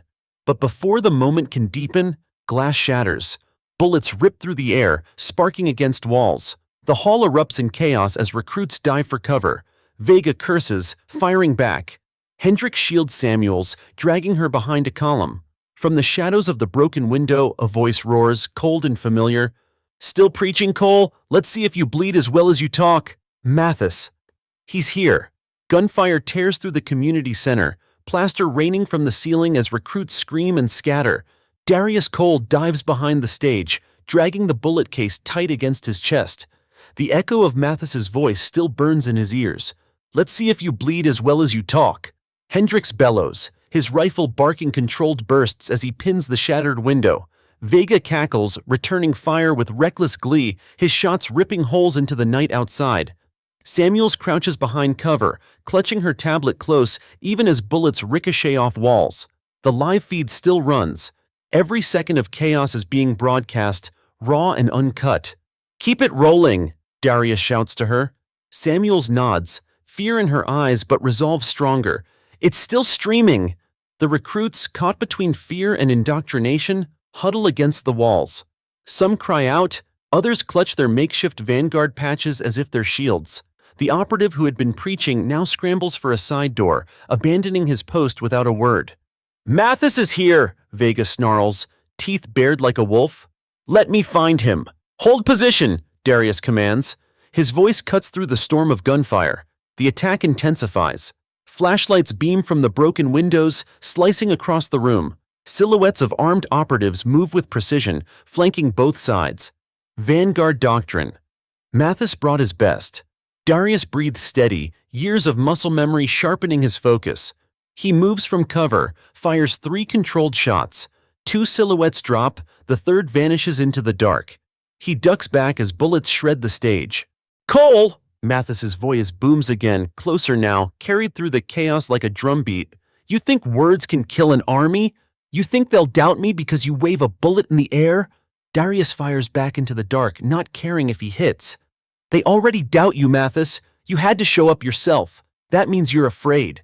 Laughter answers him, cold, mocking. I showed up because I wanted front row seats to your execution. A grenade clatters through the broken window, rolling across the floor. Down! Hendrix roars, diving over Samuels. The blast rips through the hall, fire and smoke consuming chairs and banners. Recruits scream, scrambling out through side exits. The Vanguard star on the wall blackens under soot. Ears ringing, Darius pushes to his feet.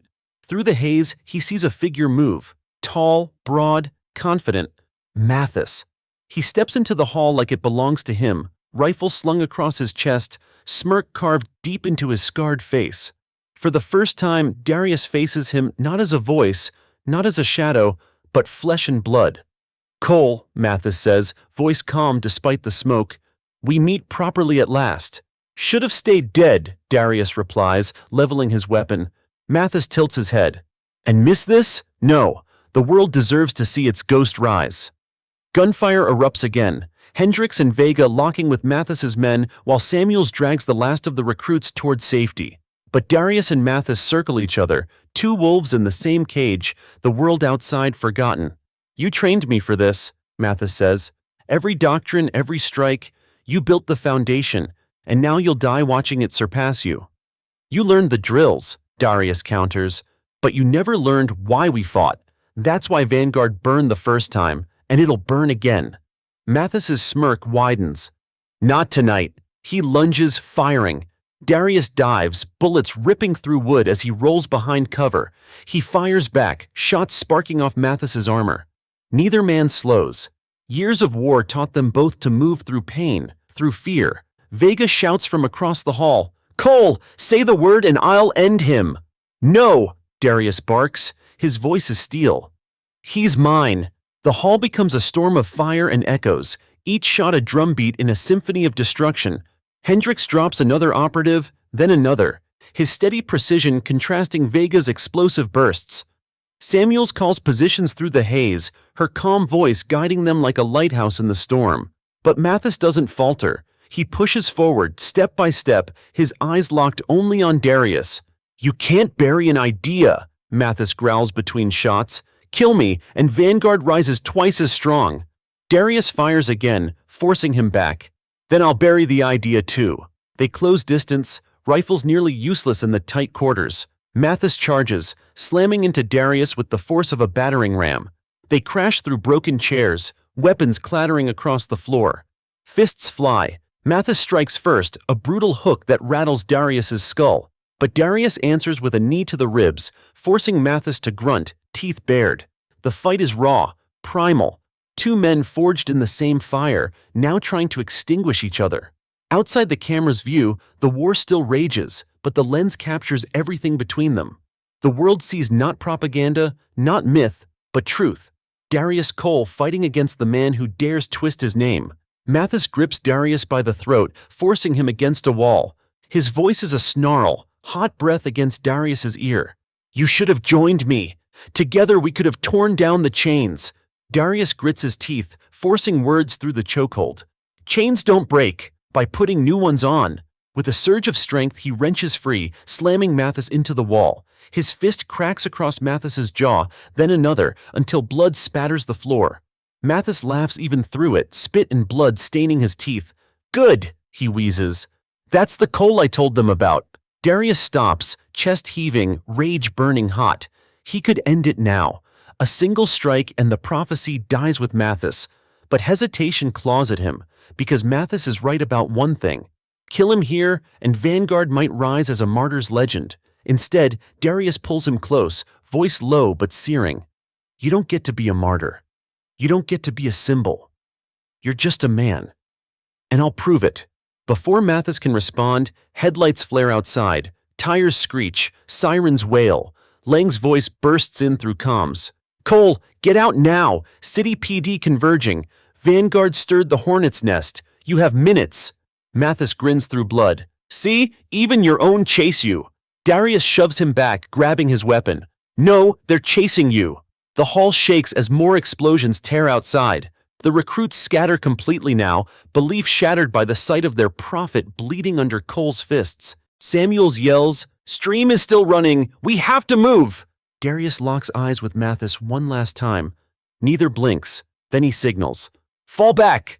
The team withdraws, smoke and chaos swallowing them as they escape through the side exit into the night.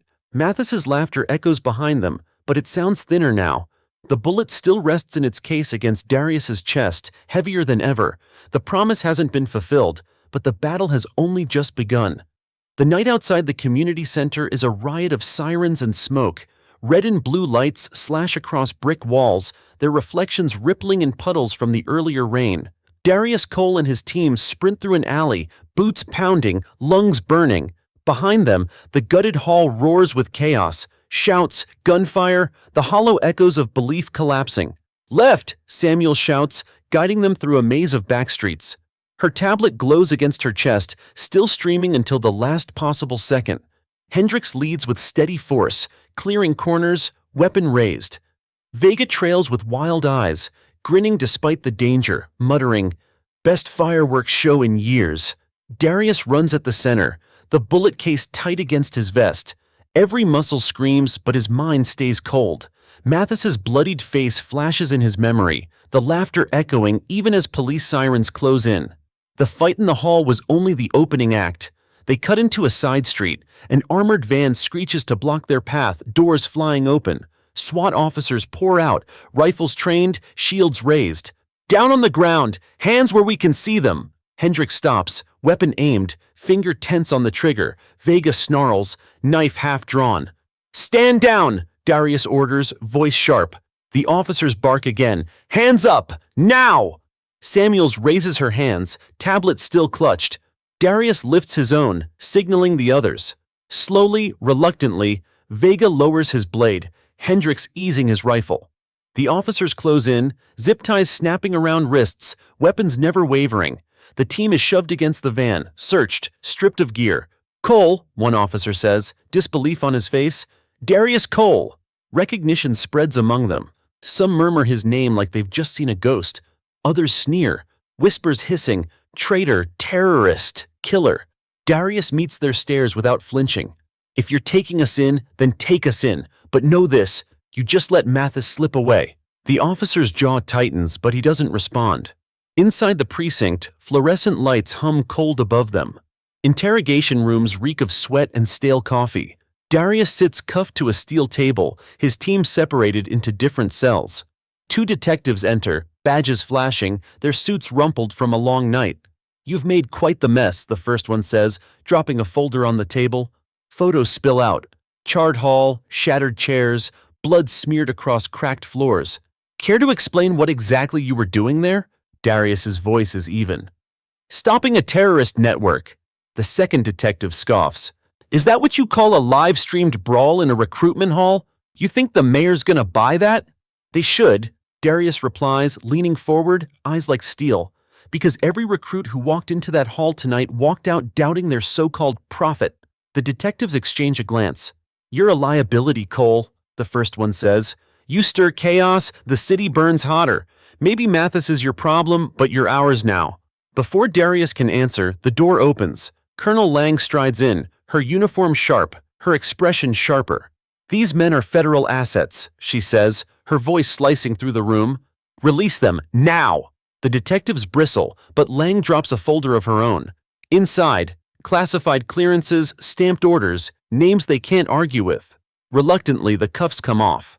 Darius stands, rubbing his wrists, eyes never leaving the detectives. "Mathis is in your city. Every second you waste trying to cage me, he multiplies." They don't reply. They don't need to. The silence says enough. Outside, under the streetlights, Lang ushers the team into a black SUV. Her eyes flash with fury. "Do you have any idea the storm you just lit?" she hisses. "The broadcast reached millions. Half the country is praising you, the other half wants you shot. The Pentagon is split. Some say you're a hero, others call you rogue." "Good," Darius answers simply. "That means they're paying attention." Lang glares. "This isn't just about you anymore. Mathis will twist tonight into fuel. He'll say you staged everything. He'll call you a coward hiding behind cameras, and his recruits will listen." "Not all of them," Samuels interjects. "I saw their faces. Doubt is spreading." Lang exhales sharply, frustration thick. And what if doubt isn't enough? Then we make it enough, Darius says. His voice carries no hesitation. Mathis builds his army on belief. We'll starve him of it. Hours later, the team regroups at a new safe house, an old warehouse on the edge of the city. Rain pelts the roof, steady and relentless. They sit around a makeshift table, bruised, bandaged, silent. Finally, Vega breaks it with a low chuckle. That was beautiful. Chaos, fire, recruits running scared. If I didn't know better, I'd say we're winning. Hendrix shakes his head. We're not winning. Not yet. Mathis walked away breathing. That's a problem. Samuel scrolls through streams of chatter on her screen. He's already spinning it. Messages flooding Vanguard channels. Cole attacked first. Cole tried to kill unarmed believers. Cole fears the prophecy. Darius listens, face carved from stone. Then he pulls the bullet case from his vest and sets it in the center of the table. The metal gleams again, mocking him. He can twist words, Darius says quietly, but he can't twist proof. This bullet doesn't lie. He promised to kill me. He promised to silence me, and I'm still here. He looks at each of them in turn. Mathis is strong because he controls the stage, so we take the stage away. Every hub, every tunnel, every broadcast he owns, we turn them into proof of his weakness. And when we finally corner him, Hendrix asks, Darius closes the case, eyes cold. Then the prophecy dies with him. The rain beats harder on the roof, like war drums echoing above them. The fight isn't over. It's only spreading. Rain still lashes the roof of the warehouse when dawn creeps across the skyline. The team hasn't slept. They sit hunched around the table, lit only by the glow of Samuel's tablet and the occasional flick of Vega's lighter. The bullet rests between them like an idol no one dares touch. Darius Cole studies it, eyes heavy but unbroken. Every plan circles back to this single piece of brass, a message Mathis intended to haunt him, now reshaped into proof of his enemy's fear. Samuels breaks the silence first. Chatter's evolving. Some recruits are starting to question. They saw you live, Cole. They saw you fight him, but others, they're doubling down. Mathis is painting you as a traitor who tried to assassinate him on camera. Vega scoffs.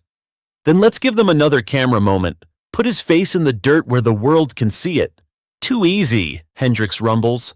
His big hands rest on the table, scarred knuckles tapping against the wood. Martyr him and the myth explodes. Cole's right. We bury the idea, not just the man. Lang's voice crackles through the comm speaker, sharp as ever. And how exactly do you propose doing that? Because right now, Washington is split down the middle. The Pentagon wants results, the White House wants a scapegoat, and Mathis is running circles with propaganda. Darius leans forward, voice steady. We take his mirrors away. Vanguard thrives on reflection. Images, slogans, chants. He sells them illusions of strength, so we break those illusions. Every hub he builds, we expose. Every lie he spins, we counter. Until his recruits see not a prophet, but a fraud. Samuels nods slowly. Information war. Exactly, Darius says, and we fight it with precision, not chaos. By mid-morning, Samuels traces a signal bouncing across the city. Encrypted Vanguard messages disguised as chatter between delivery routes. Hidden inside them, coordinates.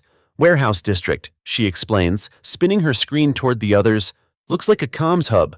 They're running broadcasts from here, piping Mathis's speeches into the tunnels. Then that's our next target, Hendrix says. Vega grins, already checking his weapons. Finally, something to blow up. Darius shakes his head. Not blow up, capture. Vega groans. You're killing me, Cole. No, Darius replies. I'm killing Mathis's image. If we hit that hub, we don't just silence him. We use it. Feed the recruits truth instead of lies. Lang interrupts through comms. You're walking into another hornet's nest. And don't forget, local law enforcement still sees you as a rogue asset. You pull a stunt in the city again, I can't guarantee I'll be able to cover you. Then don't cover me, Darius says. Just give me the time I need. Night falls again before they move. The city hums with ordinary life above ground, oblivious to the war simmering below. The team slips through back alleys, guided by Samuels' signal pings. The warehouse looms ahead, gray steel, silent but pulsing with hidden activity. Trucks idle at its loading bay, men in plain clothes drifting in and out with the discipline of soldiers disguised as workers. Vanguard, Hendrix mutters. They approach from the east wall. Samuels cracks the lock on a side door, her fingers flying across a portable keypad. The click is soft, but inside, the hum of generators and servers buzzes like a hive. Rows of screens glow against the dark. Operators in headsets man stations, voices muttering in code. On one wall, Mathis's face streams live, preaching to unseen recruits. "Look at him," Vega spits. "Bleeding in one room, preaching in another. Man's everywhere." "Not for long," Darius whispers. The team moves fast. Hendrix takes the far side, disarming guards with brutal efficiency. Vega silences another with a knife before the man can shout. Samuels dives to the main console, her eyes lit by cascading lines of encrypted code. "I'm in," she hisses. "Give me 30 seconds. Mathis's face on the screens sneers, alive with rhetoric. "Cole cannot stand against us. He is proof of our strength, not our enemy. The prophecy lives through him." Darius grips the bullet case, pulling it free. He steps before the cameras, slamming the bullet onto the console with a clang that echoes across the room. "Cut him," he orders. Samuels's fingers fly, the feeds flicker. Mathis's face vanishes, replaced by Darius's, live, unfiltered, voice ringing across every Vanguard screen. "This is the truth," he declares. He holds the bullet high, gleaming under the lights. "Mathis sent this to me, a bullet with my name on it. He claims I'm his prophecy, but prophets don't try to murder the future they preach." His voice hardens, every word deliberate. "You want to follow Mathis? Then follow him into the shadows where he hides. But if you want truth, look at me. I was Vanguard once. I saw it rot men from the inside, and I swore it would never rise again. Tonight, I keep that promise." The feed blasts across Vanguard networks. Operatives freeze, recruits falter, confusion rippling like a crack spreading through glass. "Cole, we have movement," Hendrix warns. Outside Bambaise, headlights flare, engines roar. Reinforcements flood the perimeter. "Almost done," Samuels insists, fingers racing. "I'm locking the feed, he won't be able to cut it." "Then we buy her time," Darius says. Gunfire erupts as operatives storm the warehouse. Hendrix and Vega meet them head-on, steel and fire colliding. Bullets shred crates, sparks shower the floor. Darius fires with precision, cutting down 2, 3, moving like the soldier he swore he'd left behind. Mathis's voice bursts through on an open channel, fury dripping in every syllable. "Cole, you dare use my stage? You dare speak my name on my network?" Darius fires another burst, shouting back, "It's not your network anymore." The warehouse shakes as grenades detonate outside. Dust rains from the ceiling, steel groaning under the assault. "Got it," Samuels yells. "Feed locked, they can't turn it off." "Good," Darius says. "Now we leave." The team fights their way out through the loading bay, flames licking the walls behind them. Sirens wail in the distance, converging fast. They vanish into the alleys just as the warehouse explodes in fire, taking Mathis's comms hub with it. Later, at the safe house, Samuels reports what the world saw. The feed lasted 7 minutes before the hub went down, enough to hit every active Vanguard line. Recruits are panicking. Some are leaving. Some are questioning. And Mathis? He's raging. "Good," Darius says. He sets the bullet case back on the table, its surface scuffed from the fight but still whole. "Every crack weakens the mirror. We'll break it piece by piece until it shatters." Vega laughs darkly.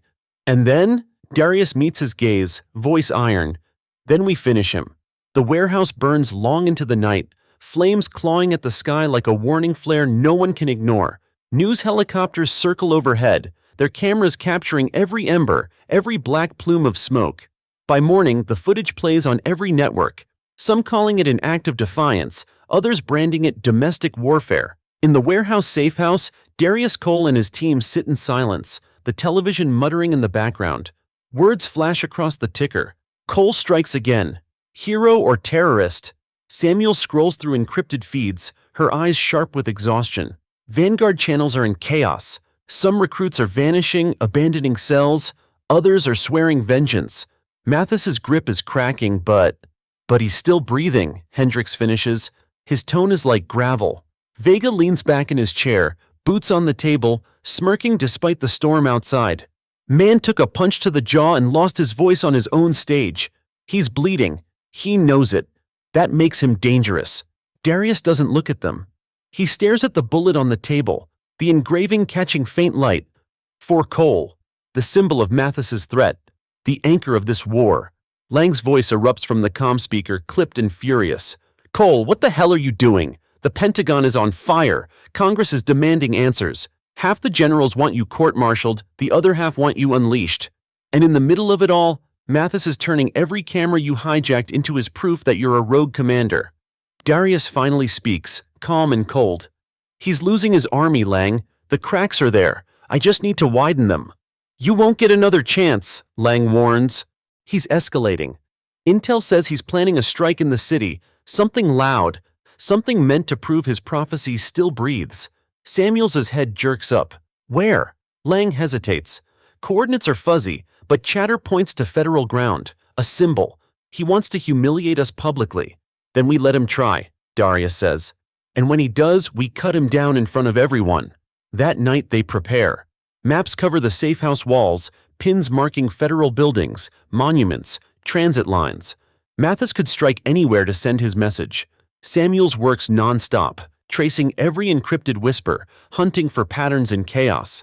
Hendrix cleans his rifle with silent precision, each motion ritualistic. Vega sharpens his blades, the scrape of steel against stone filling the air like a clock ticking down. Darius studies the bullet, rolling it between his fingers. In his mind, he sees Mathis again, bleeding, laughing, calling him prophecy. He hears recruits chanting, feels the weight of their belief turning into cracks. This ends soon, he murmurs. Samuels finally looks up, eyes wide. Got something. They're moving supplies through the transit tunnels. Multiple shipments converging under Capitol Square. Capitol, Hendrix mutters. Of course. They're staging for a strike, Samuels continues. Explosives, weapons, enough to make the city choke. Vega grins. Sounds like a party. Darius nods. Then we crash it. The tunnels beneath Capitol Square are damp, suffocating. Veins of forgotten stone now crawling with Vanguard. The team moves like shadows, weapons ready, eyes scanning every corner. The deeper they go, the louder the noise grows. Crates being dragged, voices chanting, boots echoing. At a junction, they halt. Ahead, a vast chamber opens. Lanterns swing from rusted beams, casting wild shadows. Dozens of operatives move with purpose, stacking crates labeled as construction supplies, but leaking the metallic scent of explosives. And at the center of it all, commanding with raised arms, stands Mathis. Even bloodied from their last fight, he radiates control, his voice booming through the chamber. Brothers, sisters, tonight we prove the prophecy is alive. Cole came back from the dead not to oppose us, but to reveal the weakness of our enemies. And when these walls above us burn, the world will know Vanguard rises eternal. The chamber erupts in cheers. Samuels whispers, he's using you again, twisting your presence into fuel. Not this time, Darius says. He steps forward into the light. The noise falters. Dozens of heads turn, eyes widening as they see him alive, unbroken, bullet case strapped across his chest. Mathis freezes mid-sentence, then grins, teeth flashing in the glow. And here he is, the ghost himself. Come to join us at last? Darius's voice cuts through the chamber, hard as steel. No, I came to end you. The recruits murmur, doubt rippling. Mathis raises his arms theatrically. You hear him? He admits it. He came not to fight but to fulfill the prophecy. Every bullet, every scar, proof he is ours. Darius yanks the bullet from its case, holding it high. You call me yours? Then explain this. You sent this with my name carved into it. You promised to kill me, silence me, bury me. Is that how you treat your chosen prophet, with murder? The recruits stir, whispers spreading. Mathis's grin falters. He lies, Mathis roars. It was a test, a trial of fire. No, Darius interrupts, voice sharp, echoing. It was fear. You feared me enough to try to erase me before I spoke. And tonight everyone sees it. Samuels flicks her wrist, activating the portable stream. Cameras hidden on her gear blink red. The world watches again. The chamber erupts into chaos. Some recruits lower their weapons, doubt consuming their certainty. Others scream, rallying behind Mathis. Mathis's mask finally cracks. Rage boils across his face as he points at Darius. Kill him! Kill them all! Gunfire explodes. The chamber becomes a battlefield. Hendrix moves like a tank, cutting down advancing operatives with steady bursts. Vega dances through the melee, blades flashing, laughing even as bullets spark around him. Samuels ducks behind cover, her voice guiding them through the noise. Darius charges straight for Mathis. Their eyes lock across the smoke and fire. One man fueled by belief, the other by the vow to shatter it. The prophecy meets its reckoning. The tunnel chamber detonates into chaos. Gunfire ricochets off concrete walls, echoing like thunder in a storm that has no sky. Recruits scatter, some shouting in confusion, others charging forward, weapons trembling in untrained hands. Explosives stacked in crates rattle with every shot, each one a promise of catastrophe if a stray bullet finds its mark. Darius Cole doesn't hesitate. His focus is Mathis. The crowd, the smoke, the noise, all of it blurs around the one man who refuses to die. Mathis stands on the raised platform, rifle slung but fists clenched, eyes blazing with rage and zeal. He bellows above the chaos, his voice a whip cracking across his followers. He is the test, the prophecy's fire. Strike him down and prove your worth. But the recruits hesitate. The bullet Darius held moments ago has planted doubt, like poison creeping through their belief. Some raise their rifles, but their hands shake. Others lower them altogether, faces torn between faith and fear.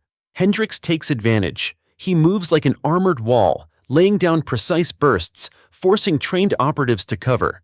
Each shot is deliberate, protective, pushing the recruits deeper into doubt. Vega is a storm, wild, unpredictable, his laughter ringing in the gunfire.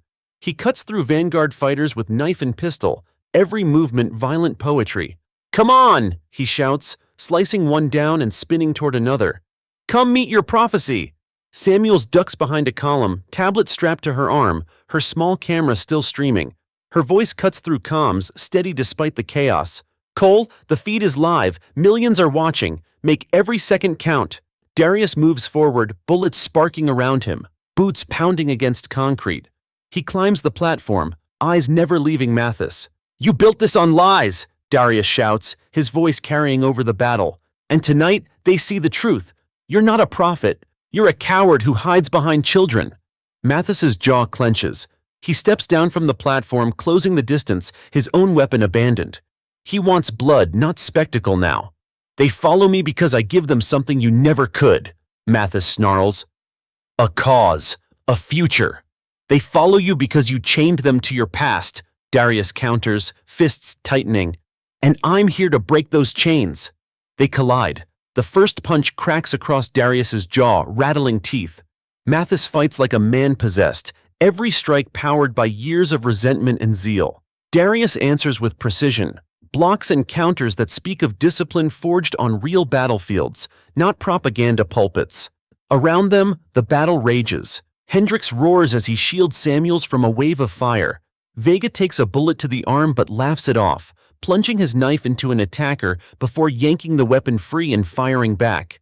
The chamber is an inferno, but the fight at its center eclipses everything. Mathis drives Darius against a pillar, fists hammering, spittle flying as he shouts, "You could have been eternal. Together we could have ruled history." Darius grits his teeth, blood in his mouth, and snarls back. History doesn't need rulers. It needs truth. He slams his forehead into Mathis's, stunning him, then drives a knee into his gut. Mathis stumbles but refuses to fall. "You think killing me ends this?" Mathis wheezes, straightening with a mad grin. Blood runs down his face, mixing with sweat. "If I die here, I live forever. Martyrdom. Prophecy fulfilled." Darius stops, chest heaving. The words echo. He knows Mathis isn't bluffing. Killing him outright would only cement the myth. The prophecy thrives on death, but then his eyes catch the camera light blinking red on Samuels's gear. The world is watching.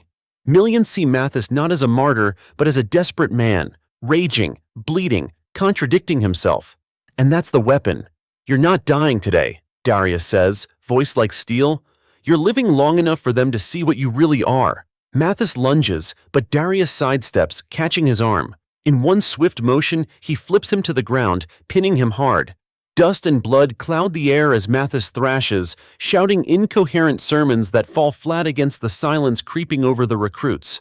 They aren't cheering anymore, they're watching. Weapons lower, eyes widen. Belief cracks open into doubt. "Look at him," Darius commands, voice booming. "This is your prophet. A man begging, bleeding, hiding behind myths. Is this who you die for? No one answers. The silence is louder than any chant. Mathis spits, his voice breaking.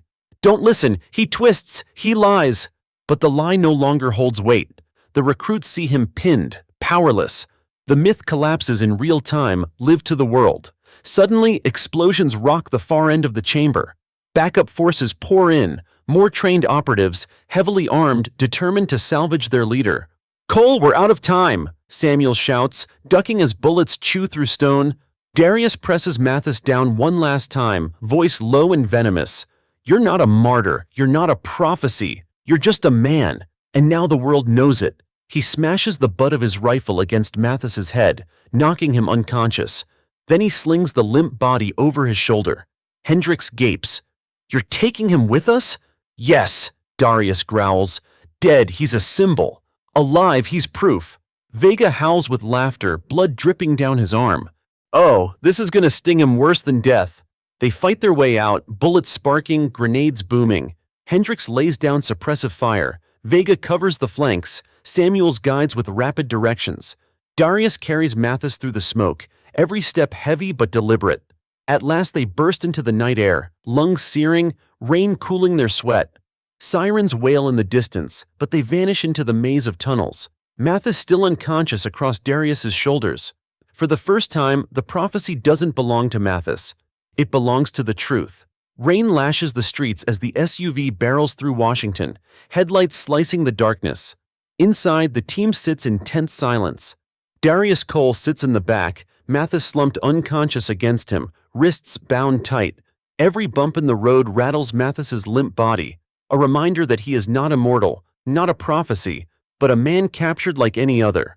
Samuels watches her tablet, live streams still flooding in. The footage from the tunnels is everywhere. News anchors are calling it the end of the prophecy. Recruits are scattering. Some are already turning themselves in. Not all, Hendrix mutters from the front seat, weapon laid across his lap. Some will fight harder. Cornered dogs bite. Vega smirks, bloodied arm wrapped in bandages. Let them bite. The bigger the fight, the harder they'll choke when they realize their prophet got hauled out like baggage. Darius doesn't speak. He stares out the rain-streaked window, the weight of the bullet case pressing against his chest.